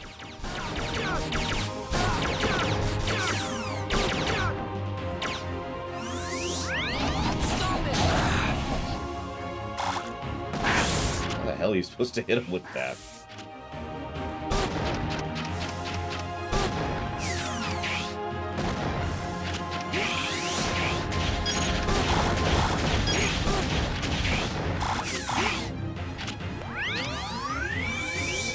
That's a good question. What do you call the absence of fun? What term do we use for that?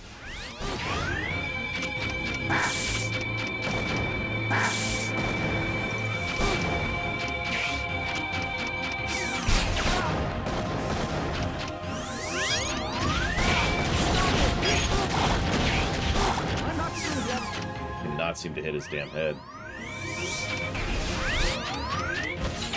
Belt laser more than meets the eye. Whoop, whoop, whoop.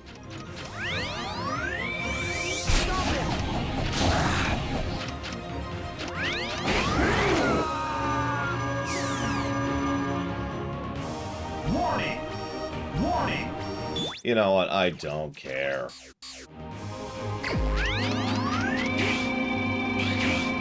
Just don't. I'm sorry. I beat Sigma 1 and most of the game without cheats. Moving on.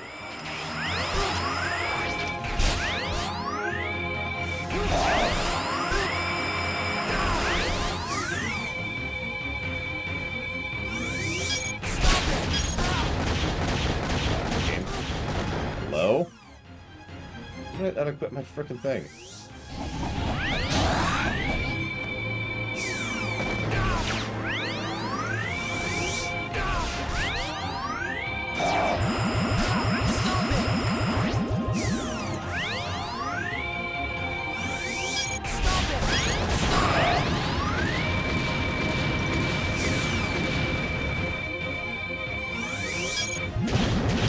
Hey, that actually looks like his head. Holy crap.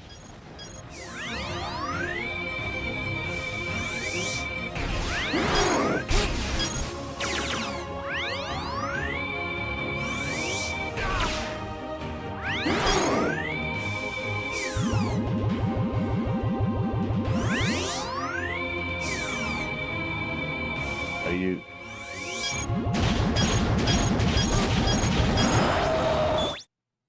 Just curious if I can trick it. Hey, I tricked it.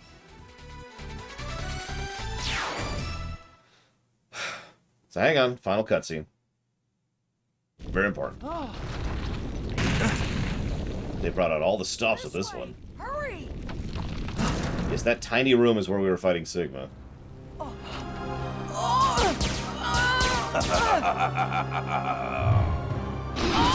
Axel!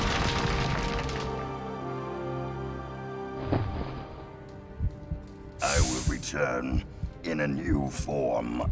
I promise you.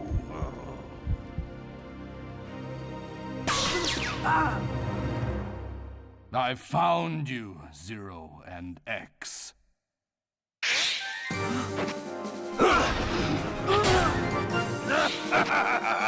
Very nice, friend.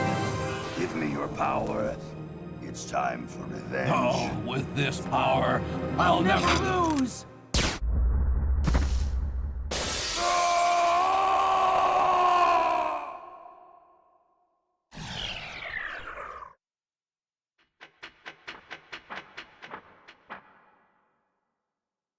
Axel, wake up. Are you okay? Pretty cool, eh? You've got to give me some credit. Fine, let's get out of here.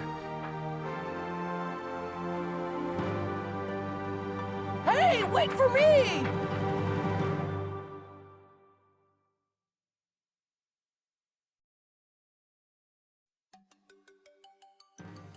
Last week, an outbreak of Maverick caused a riot at the energy plant. Then, Axel showed up to quell the unrest. Mavericks disappeared from the scene without a trace. Then, 3 days ago, when mechanoloids on the wharf went berserk, Axel destroyed the mechanoloid that was blocking the ship's hatch, securing an escape route for the crew. This case did cause 16 casualties, however. In addition, Axel has shown up to assist in a total of 14 incidents involving Mavericks. He's made mistakes. But in any case, Axel's efforts over the last few days have solved a lot of problems.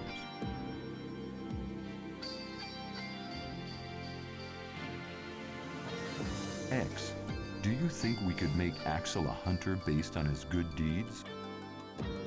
No way! Don't you get it? He must not be rewarded for such methods. Methods? X, ideals are not always for the real world. Without you, somebody has to become a hunter. Why can't you train Axel to be one? Never. You could never train somebody to be a hunter like me. It isn't possible. Ego much. Please give it some thought.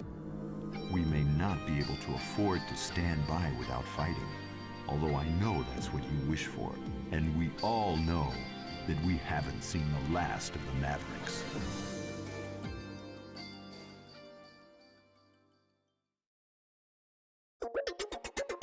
And that's it. That's the ending.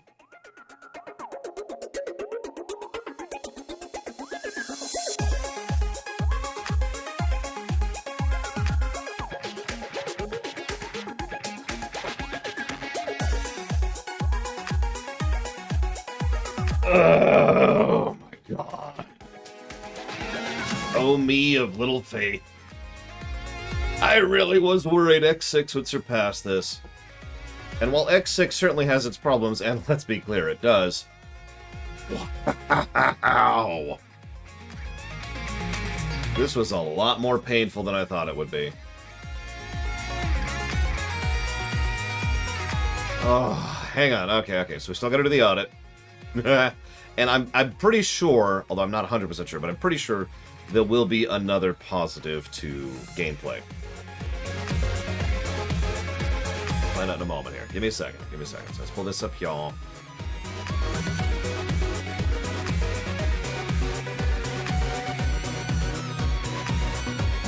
I know, Hardball. I think you've said that like 15 times. You keep saying that. But yeah, let's be very clear. This makes me more sad than anything else. And if I have to explain why, then I got nothing. I cannot tell you how much joy it would have given me to have this game be a net positive. Not in the state that it is. Let me be clear about that. I mean, imagine if this game was a net positive. Imagine if it was actually good. Imagine if there was positivity here. Imagine if it was like, well, you know, it has its problems, but, you know, like X5 or X2 or 02 or 04, you know, and still being a net positive game would have been like, yeah. And if it was actually a great game, oh, that would have been amazing. And instead, it's this nonsense. So hang on. I'm going to do this sequentially because we have so many negatives to give out. I want to make sure I don't miss any. So give me a moment here. 14 playtesters. Wow. Okay, so hang on. I'm going to codify what we already have really quick. Yeah, the good news is almost all of the bad is now over with. There's certainly some issues in the classic games, let's be clear. And we still have Mega Man 8 to look forward to. But other than that, we are mostly over the hump at this point.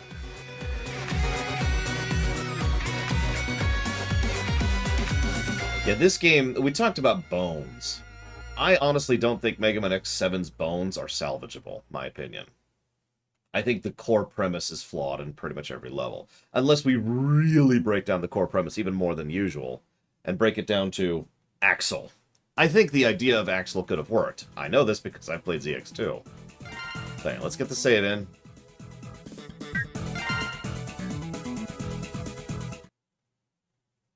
I agree, Wolf Alex. I'm just saying, Classic 8 is the only other game I'm dreading. That's That's the only other bump in the road.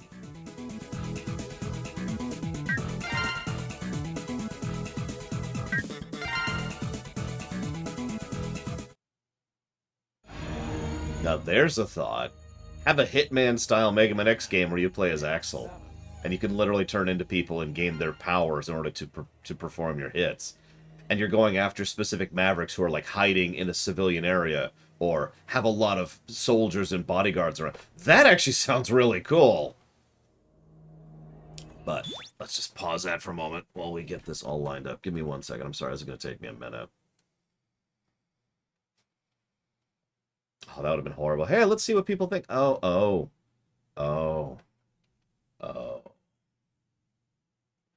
So, the only plus to story goes under humor. We have 2 voice acting negatives. Let's scroll over here. Come on. There we go. 2 voice acting negatives. 1 voice direction negative, because I know at least some of these actors can act. Let's see here. There's an audio balancing, which is... I guess that would be here. And then we have the intro, which got a negative. There we go. External continuity, which is active bad. Camera usage, yep, we've got that one. Camera work. Storytelling and animation are both bad. It's actually storyboarding, but whatever. There we go. Character. So 3 character negatives. We never gave a negative for 0. Does anyone want to argue for a negative for 0? Let's see. Idiot ball. I guess we'll put that under writing. And of course, outro, which was bad. Oh no, we haven't given an outro. That was a moment, sorry. So then we got to review the outro. So anyways, the outro is terrible. I forget who said it earlier, but someone pointed out that after all of that, X doesn't learn any lesson or have any character growth, and it's just... It's this random praise for Axel for being a part of this, and it's just... The ending is so bleh.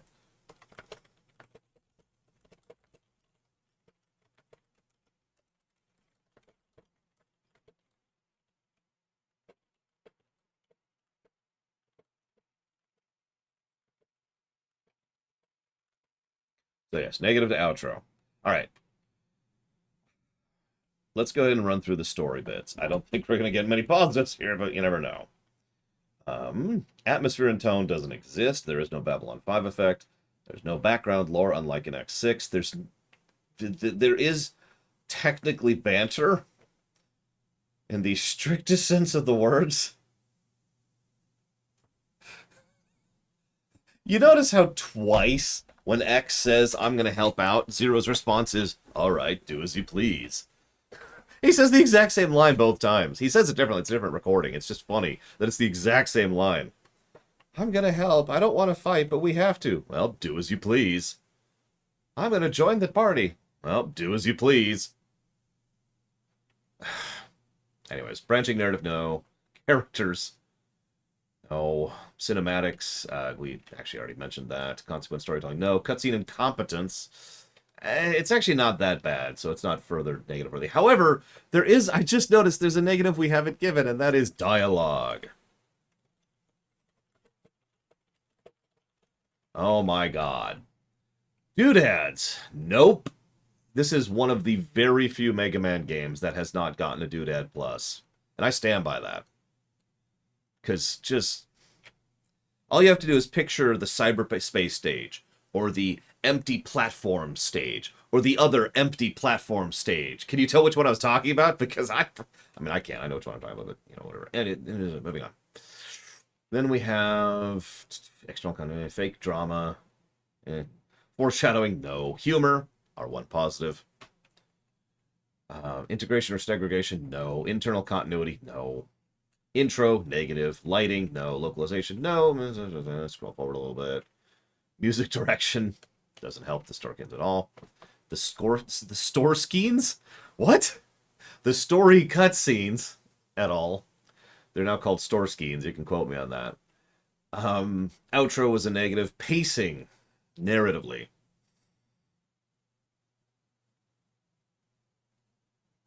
Zalok was arguing for a negative for pacing. What are we thinking on that? And to be specific, since this is totally on the narrative axis, it's stage, cutscene, stage, cutscene, stage, cutscene is what he was referring to. And I'm not sure what I think of that, because I'm not sure if that's a good or a bad thing. On the one hand, I kind of like having little bits of story in between each stage. On the other hand, the story was terrible. Oh, he's in Bloodstained. Awesome. I'd ask who he plays, but I haven't played Bloodstained yet. That Bloodstained. Although that's funny that they would bring him in for Bloodstained. There's an amusement to that.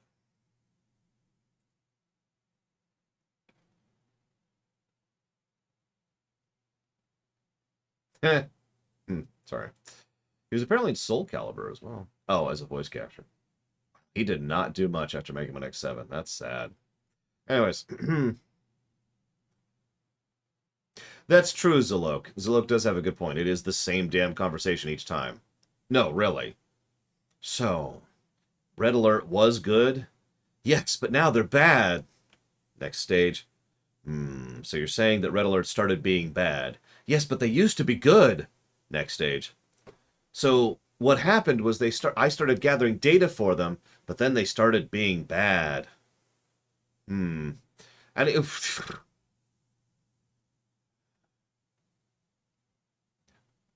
Oh yeah, speaking of which, plot. I'm willing to give a straight-up negative to the plot of this game for just being awful. Let's examine the plot, shall we? A Reploid who has this super magical ability, which is never explained in this game, by the way. They do actually bring this up in X8. Shows up and is like, hey, I'm fleeing from these guys. And the guys are like, we're going to kill everyone until you get him back. And then you kill them, and then Sigma was behind it. The end.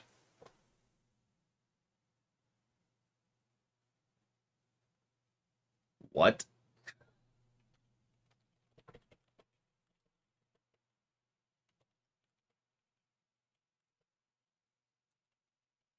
Yeah, it is literally a filler episode.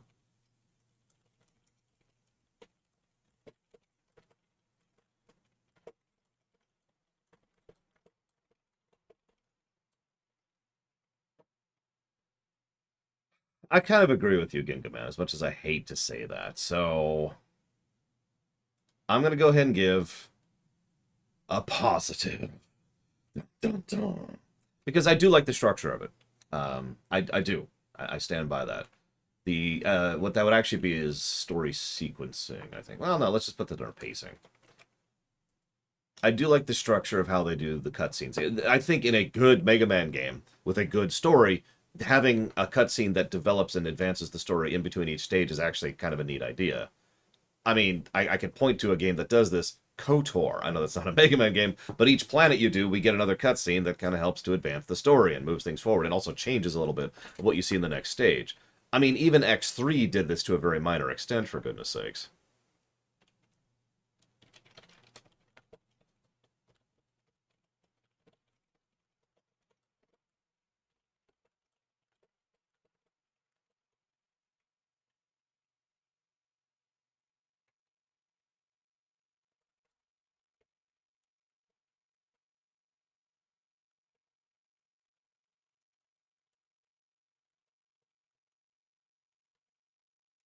So yeah, plus and negative. Moving on. Plot, we already talked about that. Party doesn't apply. Sound design. Yep, nope. Already gave that negative. I just forgot to write it down. Storyboarding. Themes. Being young is cool. Oh my god. I'm talking myself into a negative now. Because that is the theme of X7. I'm not actually joking. That's not even me making that up. I've talked about this before. In the actual interviews and in everything about this game, they all talk about, oh yeah, being young is cool and hip and awesome and we're rad and we're neat. We got to focus on this new flavor and we got to change the approach. We aren't typical good guys. We got to emphasize their youth. We got to emphasize the coolness. We need to make sure he has a gun in the hand to make sure he's unique. By the way, The only bit of work that Inafune did, I told you he was on his way out at this point in time. The only bit of work Inafune did on X7 was to give advice on the design of Axel. He didn't actually work on him at all.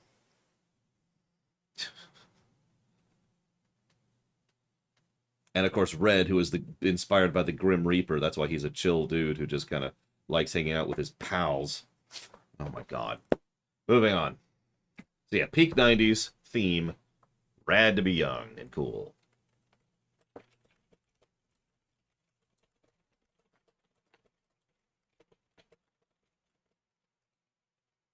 Hey, TSB. Axel's visual design is actually neat, and I will give it that. It's it's Axel. They're really powerful okay, so. Nope. Visual storytelling. Another thing almost every Mega Man game has gotten. Nope. And, no. Okay, so that's it for the story axis. Net negative 17.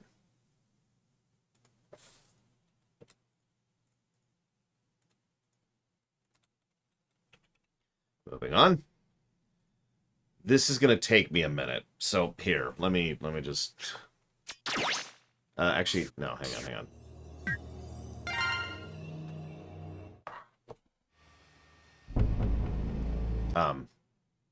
No.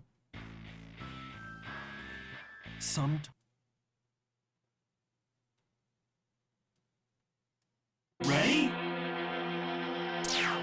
No, that feels right. I always knew that... I was worried about X6, but the main reason I was worried about X6 was I was worried that, on the gameplay axis, I always knew X7 was going to be worse than the story axis. X7's story is garbage in basically every way. The fact that we had to twist and turn to get 2 story positives says everything it needs to. One of which is for the game being so bad it's funny, by the way. Mega Man X. I know there's a New Game Plus. Hang on.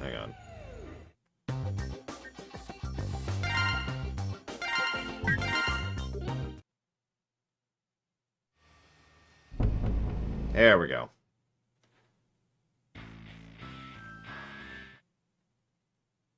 Oh god, I'm gonna have to go through the intro stage to really figure out what the New Game Plus is, aren't I?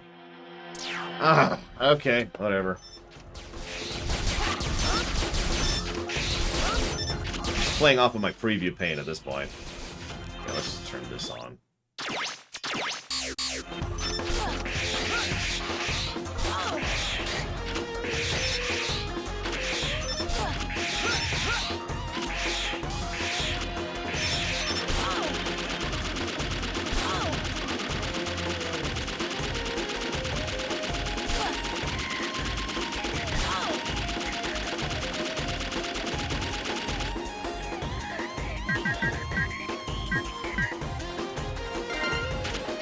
Hey, it worked.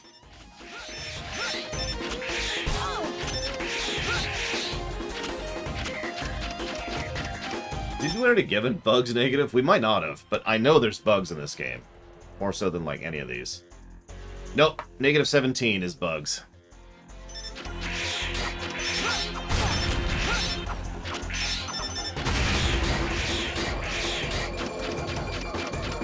Yeah.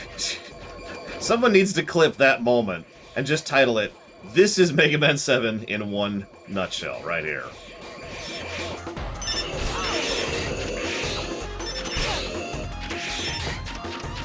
Oh god, I can barely see which one's which right now. Damn it. No, I never got the stat bug to work. I know it exists. It's fine, Mr. Red. Don't worry about it. Don't worry about it.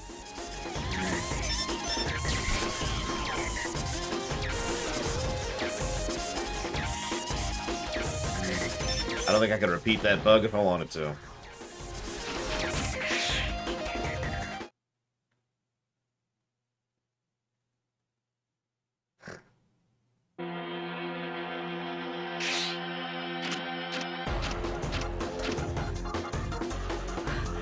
Phew!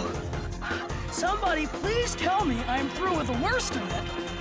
If only you knew, Axel. If only you knew.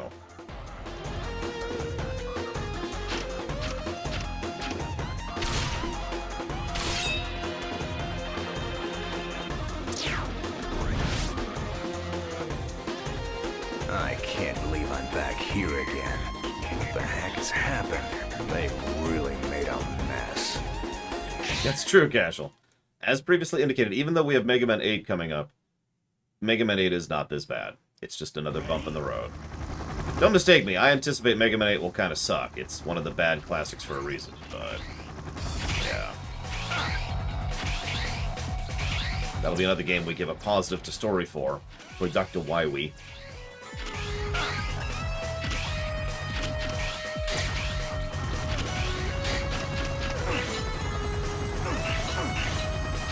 Yeah, go ahead, TSP. Or Computer Kid cut it too.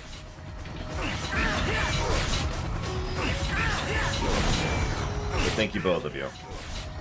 Mr. Ed, if I could request that be in the highlight, I don't like to make requests of you because I know how much work that is. But if you could do that, that would be awesome. Because that is just such a wonderful summary of this stupid freaking game. I love how they're dropping weapon energy on the first stage as 0.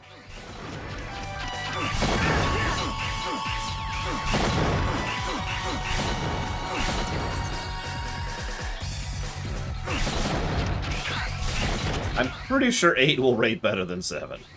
If it doesn't, holy crap. As I mentioned before, 8, and I'll talk about this afternoon when we start 8, 8 was made by Production Studio 1. Now, they've done several other games like Beautiful Joe or begun the Monster Hunter series, but you probably know Production Studio 1 best by the fact that they became Platinum Games.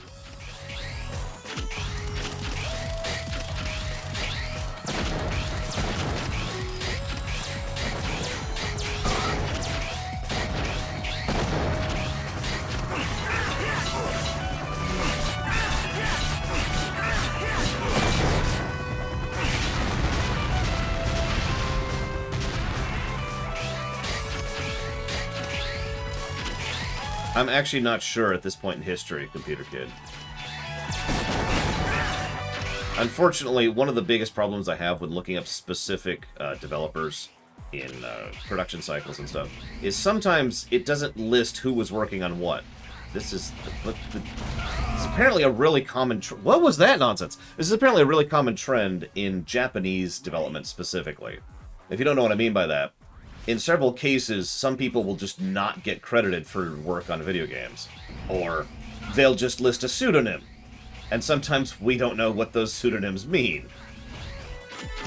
Right? And this is a weirdly recurring, constant problem when it comes to figuring out who works on what when it comes to Japanese games. Wait a second. This goes back to the NES era, by the way. In danger if you just stand. Are you connected to this? For example, who's the original director of Devil May Cry 2? Oh, here it comes. So I'll be seeing ya. No, really. Last I checked, which is admittedly a few years ago at this point, we actually didn't know who the director, the original director, of Devil May Cry 2 was. Just at all. It's someone who was replaced by the guy who directed Devil May Cry 3. This is still a thing that happens, MLP Berman, although less commonly.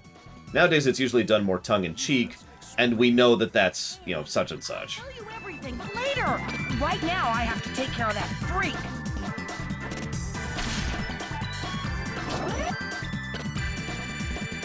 You're Zero, so you can handle this, right? I'm Axel. Call me if you need a hand.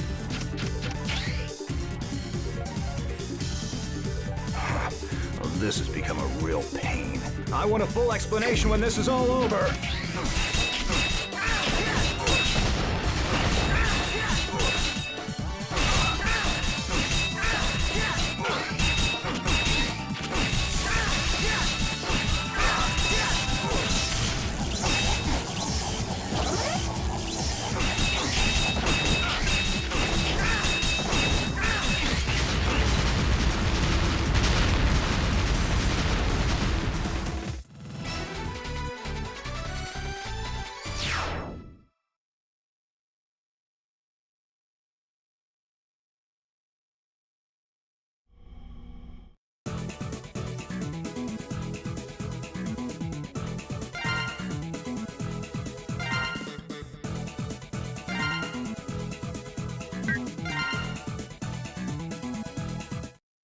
Must stop Repliforce. I'd rather we have the modern Zero Actor, who's quite good.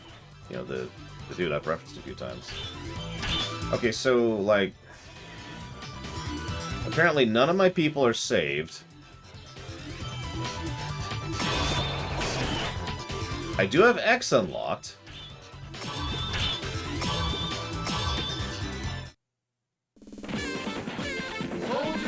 But I don't have any of my rescues. And it doesn't look like I have any of my power-ups either. So what the hell is carried forward in New Game Plus other than the fact that X is unlocked? Our armor isn't there.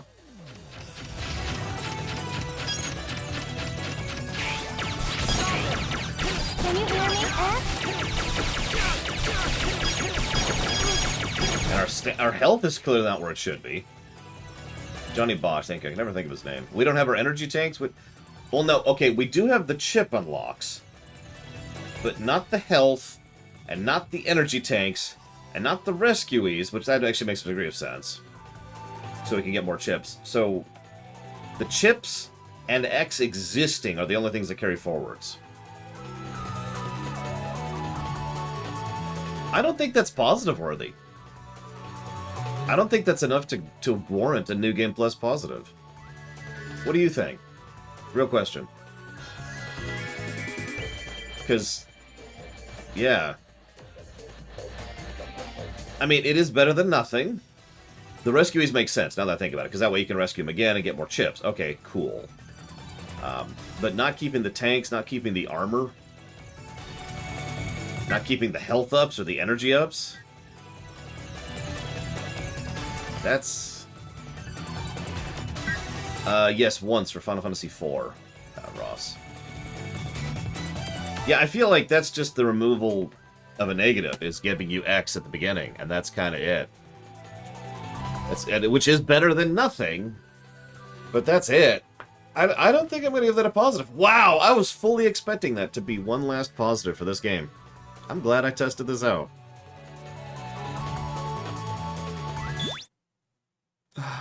Yes, Starch Monster. Yes, indeed.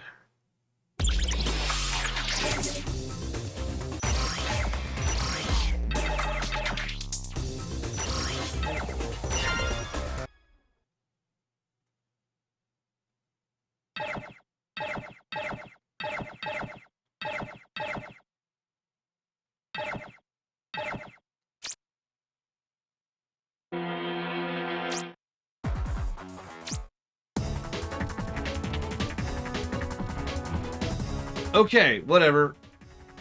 Let me do the audit. By the way, Savicom, I don't know if you noticed, but I linked you something on Discord. Alright, so. That's a no. Hang on. I need to do this. Hang on. Sorry, but I want to do my due diligence on notating everything that we've already given negatives for. So give me just a moment here, please. This is going to take a minute.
By the way, this is a good time to think about if there's any positives or minuses you want to add to the game as I'm going through codifying or not codifying. I want everything that is already a plus or a negative to be in the spreadsheet. Normally I do it as we go, but I've got 46 to go through. I don't want to miss any. And it's important to have this updated because I use this spreadsheet as my comparison point when I look at a game and I'm thinking, you know, like in a future run, you know, I'm looking at a game like, well, does this deserve a positive or negative? What did I give this other game? And I'll go and I'll check how many negatives or positives we gave that other game for the same concept. So it's kind of important to have the audit sheet up to date. So I apologize for the time consumption here. Put that here.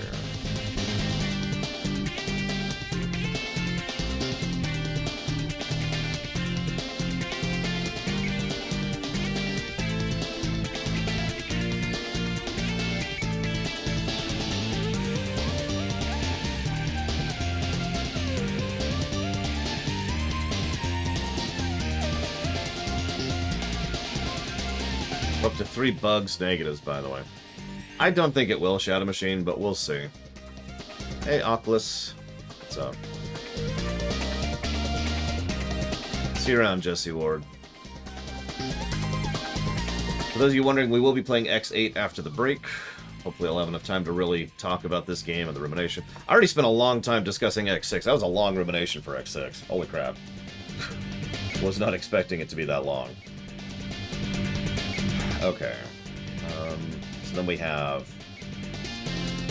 This will be easy. For levels, I could just give 4 negatives and 4 negatives for bosses and just move on. Because they're just terrible across the board. And no positives to either. So let's just skip through that. There's sound design. There we go.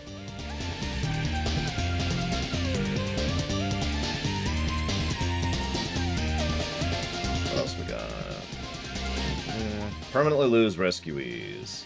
Oh, that sucks, Oculus. I'm sorry. School sucks, I'm just saying. Unless you actually learn something. Which I've heard occasionally you can learn something in school.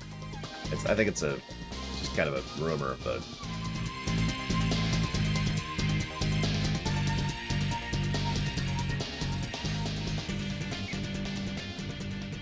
I guess we're going to put that under controls. For the 3D sections. Checkpointing, yeah, no.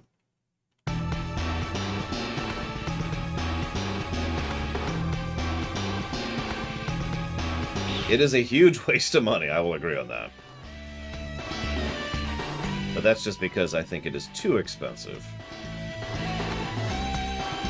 Okay, so now we're down to here. I'm almost done, I swear. I got 10 more negatives to put in here.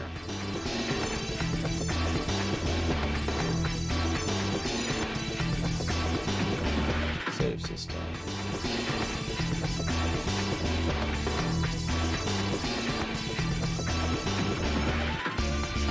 I think that's it, actually. Yep, okay. Oh, no, we gotta do the positives. There are positives to this game, too. Hang on. So we got music. 2 positives to music.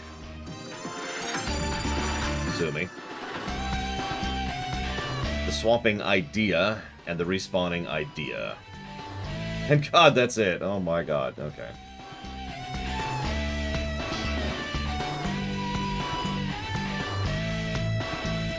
Okay, now we actually do the audit. Now that that's all in there. So. Doesn't apply, doesn't apply. Gameplay animations, that's a negative. The gameplay animations are not only so bad, in some cases they're not. They've got that unique kind of slow N64 vibe to them, but even ignoring that, the animations are so bad and sometimes you can't even tell what's happening, so it's actually an impediment to gameplay. Like I was talking about with Zero's Saber, for example.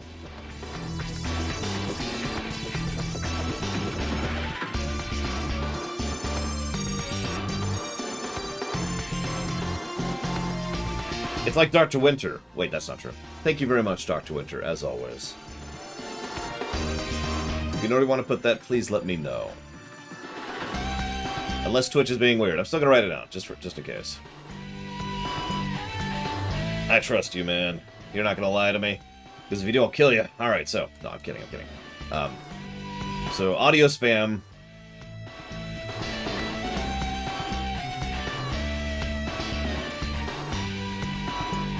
Wait.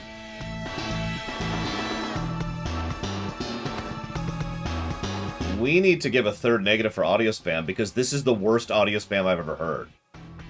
And if I have to explain that, the frickin' Heinyard fight.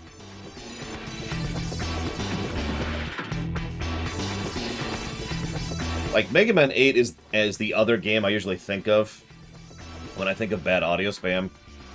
But yeah, that's just oof. I think this is much worse than this. I can just do this.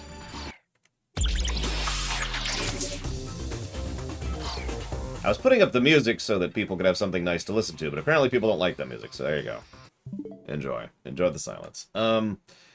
Alternate leveling mechanics. No backtracking, not really. Although backtracking is irritating and you have to go back to rescue people as... Never mind, I'm going to add a negative for backtracking for the same reason we did in X6. This is why we have the audit list.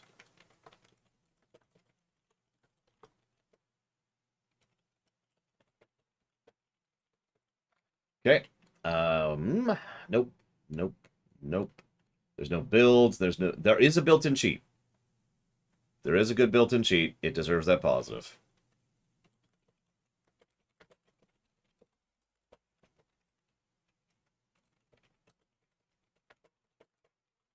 Lord knows it needs all the help it can get.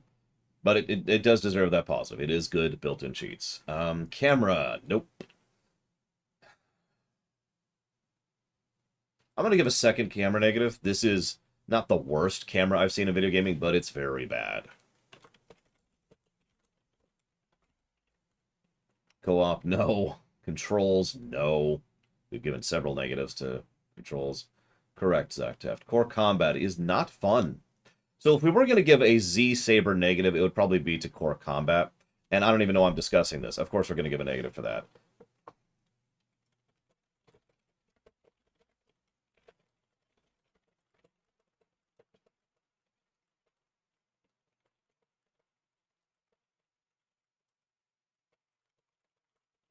I'm also giving that negative for Axel and Zero. Because both of the... sorry, Axel and X. Because both of their lock-ons kind of suck, as I've demonstrated several times. So, yeah, no, bad. Cosmetics don't exist. Crashes, didn't have that. Difficulty curve. The weapons were not good enough to deserve something, Dr. Winter, so we are not giving a positive to that. Difficulty options. I don't remember seeing a difficulty option.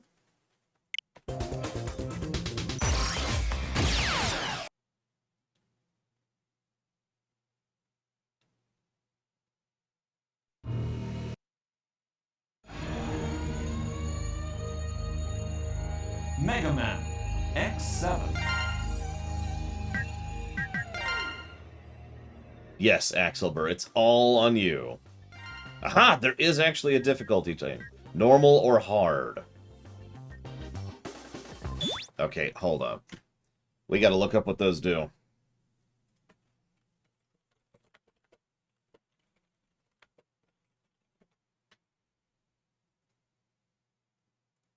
What do we have here? Okay, here we go.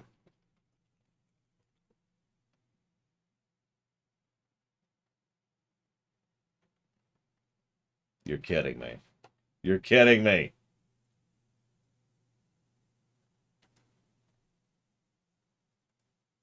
So some of you may know that we've actually given a plus to both X5 and X6 for decent difficulty options. That's because they actually change the difficulty rather than just being health or damage. Guess what the difficulty option changes in X7?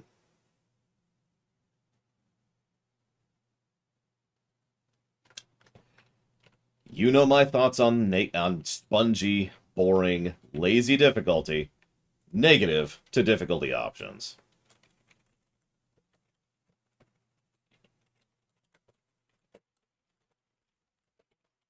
Actually, what's really funny is, from what I just looked up, no, Dakota, they actually had an easy mode, which changed the level of the bosses, which changed the boss patterns, changed how many enemies are on the screen, and changed the drop rates, I believe was the 4 things. But anyways, no, in this case, it changes the health. That's it. It makes the enemies, the bosses, excuse me, have more health. And that's it.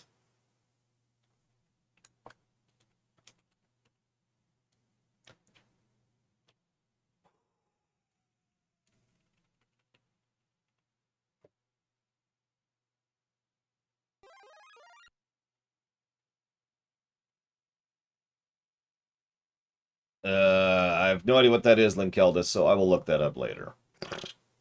Or either of those. Apparently just the bosses. It adds a multiplier to the boss health bars at the bottom. So, Naruto, Ultimate, Ninja Storm, Legacy, whatever that is.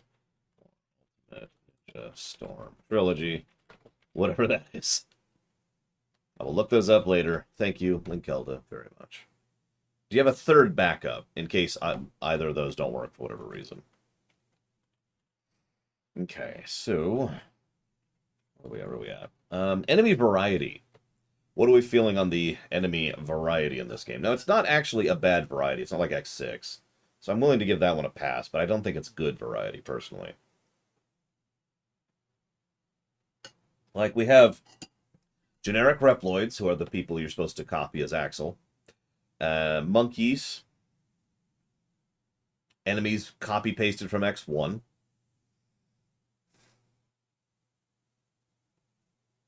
Jack 3. Okay, you got it.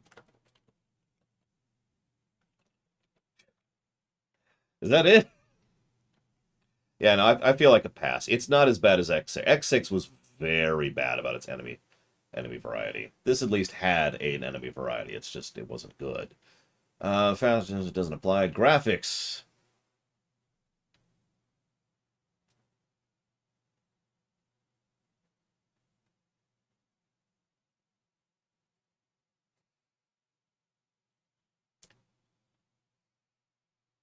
Looking at some of the examples of games we've given negatives to for graphics. Like Homeworld Emergence, which was the render radius, or Horizon Zero Dawn, which had the physics bugs, or Drakengard, which is self-explanatory, that was also a render radius one, or Octopath Traveler, which literally gave me headaches. So most of this looks like functional stuff. Rather than graphics looking bad, it's mostly stuff about the graphics being an objective, an impediment to enjoying the game. Which I think applies here. So, yeah. Because the render radius is a problem. We saw that in the highway stage. In some cases, it's literally hard to see what the hell you're talking about. The cyberspace stage, enough said on that one. How about the extremely boring and generic green textures on the Amazon stage, so you couldn't even tell where some of the damage when the enemies were, or what some of the shots were, or some of the instant kill spikes were. So yeah, negative to graphics. Grinding, no. Guidance and flow of exploration. That's actually a big one for X series. We've been inconsistent about that. Sometimes we give pluses, sometimes we don't. Sometimes we give negatives on that one. And that usually boils down to how well the game does a job of inclining you to exploring. But there's not really any exploring here. There's just stuff hidden behind crates, like that last E-Tank I got, or up off screen, vaguely. There's also nothing to explore, so I think I'm going to give that one a wash, and not actually call that a full negative. Interface is bad, intro is bad. Itemization. Bad itemization.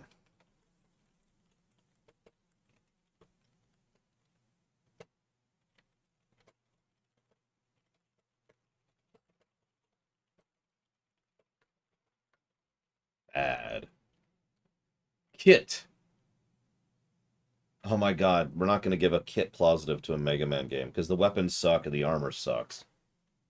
This will be the second Mega Man game we've ever reviewed where we are not giving a negative to kit.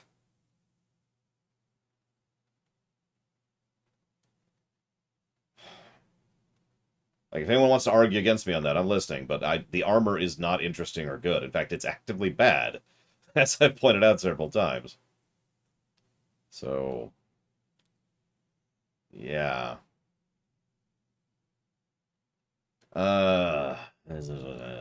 Scroll forward a little bit. We got lives, log, map, mission checkpointing, missions, mod support, music. New Game Plus. Nope. Options. Outro. Bad.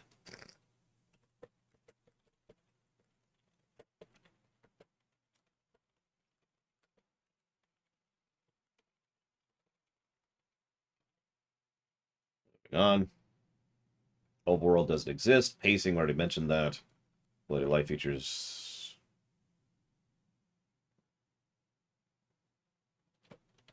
I will give a positive for quality of life features. I will. I will.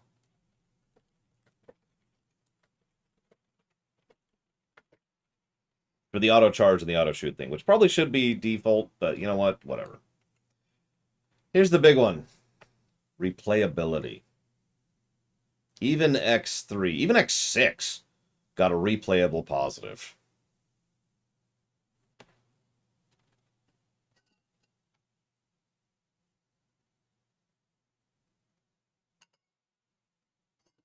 Which I stand by the way.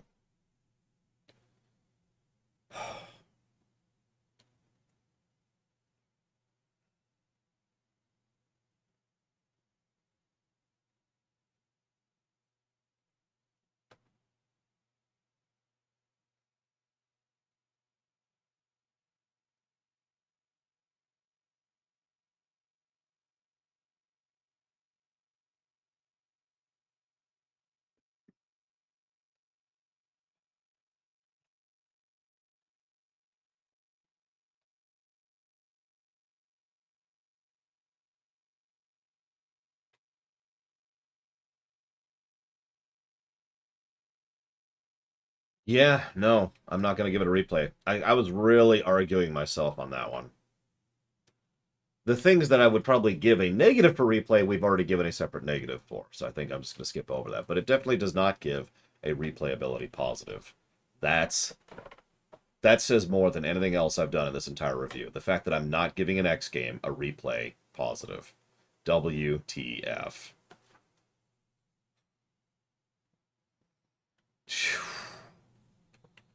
Oh god, did Devil May Cry 2 come out at the same time as this game? Hang on. That was a train wreck of a game. From behind the scenes. I mean, the game sucked. It did! January 2003. Wow. Wow. So, no, I'm not going to be mean. I could argue an invisible walls negative because the game is absolutely filled with invisible walls, but it's mostly just to keep you boxed in into a corridor more than anything else, and that's just, like, there's nowhere else to go anyways, right? So that's whatever. The only time it's actually egregious is on the cyberspace stage. I already gave the cyberspace stage negative, so moving on. Save system. Gave that negative. Sound design. Gave that negative. There is no strategic layer. Terrain design is actively bad. We already give a negative for that. There's bad tutorialization. Oh yeah, I need to give an unskippable cutscenes negative. Because you can skip some of them, but not the long, boring ones where the dialogue has to slowly render out with no option to go through it faster any way, shape, or form. So, like every time you refight a boss after you die, for example. And that's everything.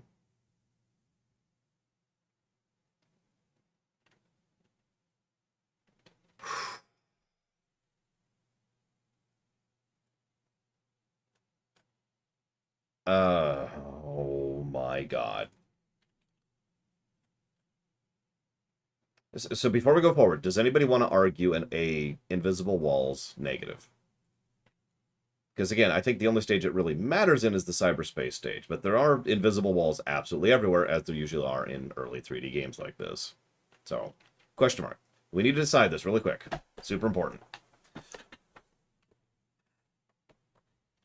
There is Dr. Winter, and we've already given it.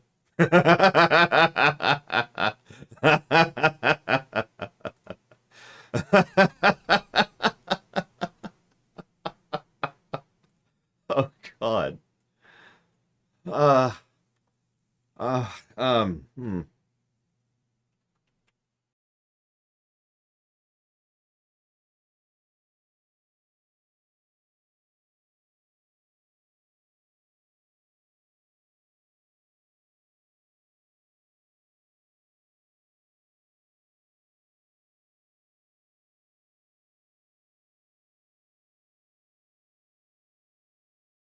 Sorry, I'm laughing because it's just...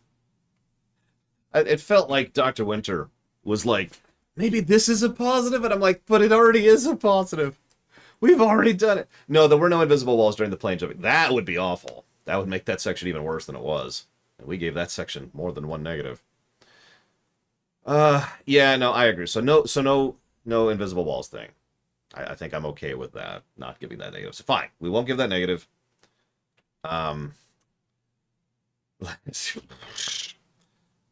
me a moment, because that means right now our net score, and we still need to figure out the golden number, of course, but our net score is -17 to story, -50 to gameplay.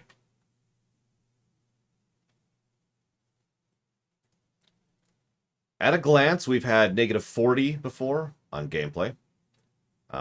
We've had -27. We've had -30, -18, -20.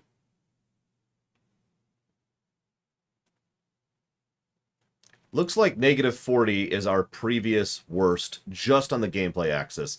That's Quest 64, by the way.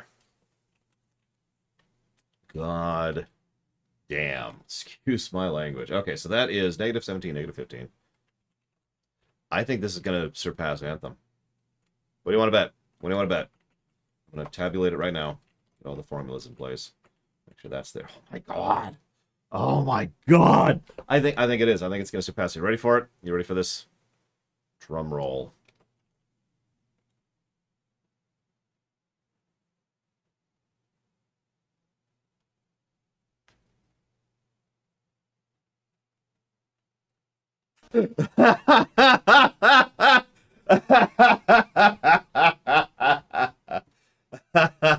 Tonic, thank you very much, ever and always, for this sub. I will put that towards Dragon Age 2. Oh my god, hang on. I gotta give you context for this. Context is important. Okay. So our bottom 3 games are very close to each other.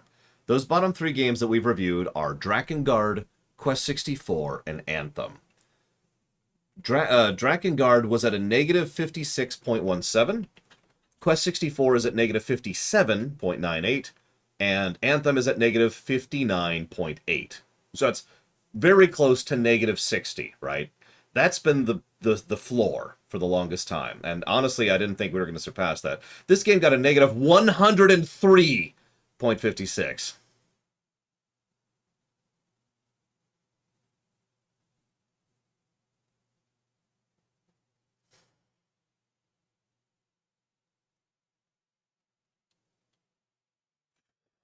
Yeah, that as soon as I punched that in and finished the...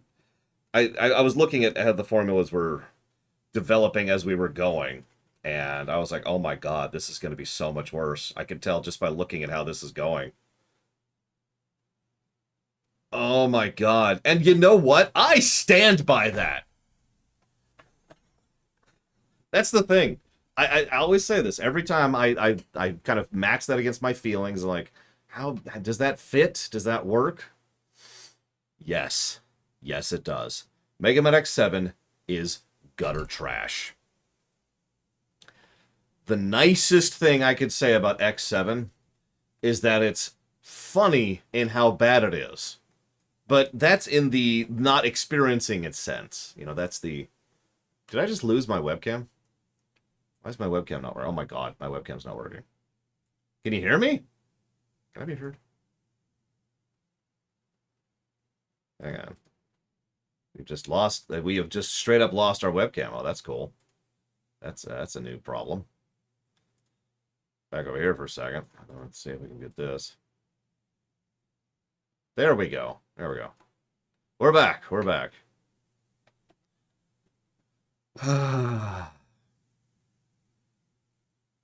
This does feel worse than Anthem.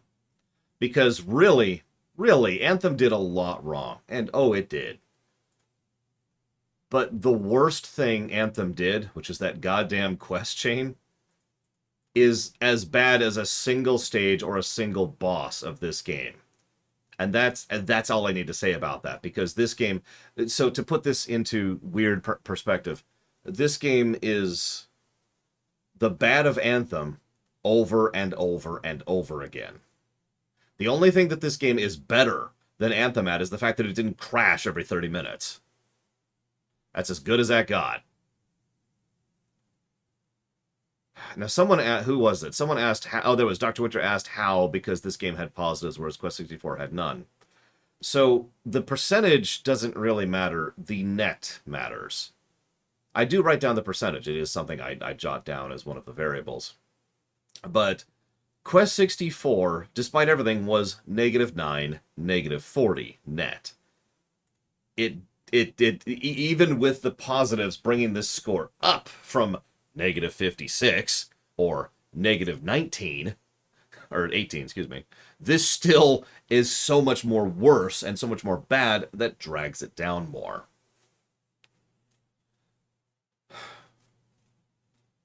Also, the other problem here is that don't ask me right now.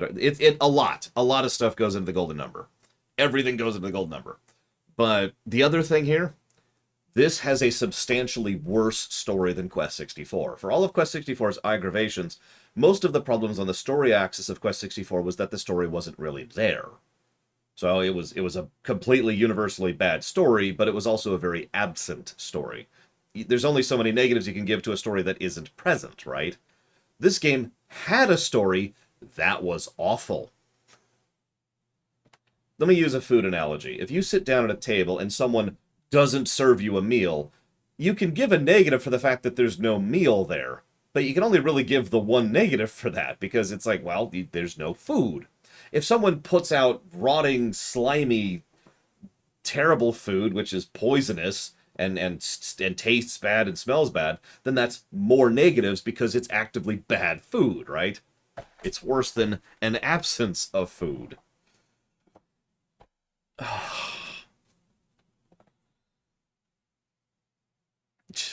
Wow. I will actually freely admit, though, even though I was kind of expecting this to surpass Anthem, I am a little bit surprised.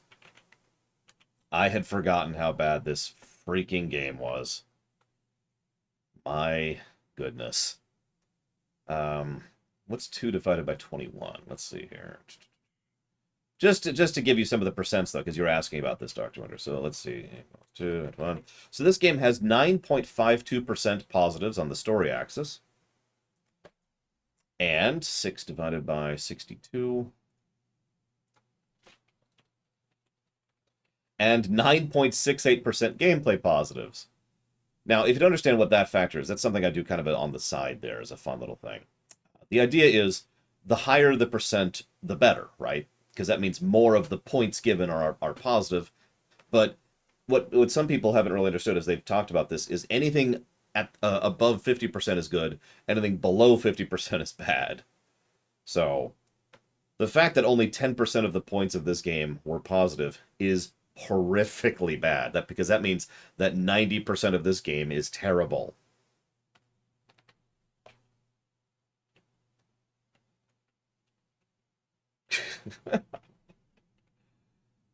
Oh, wow. I am never playing that game again.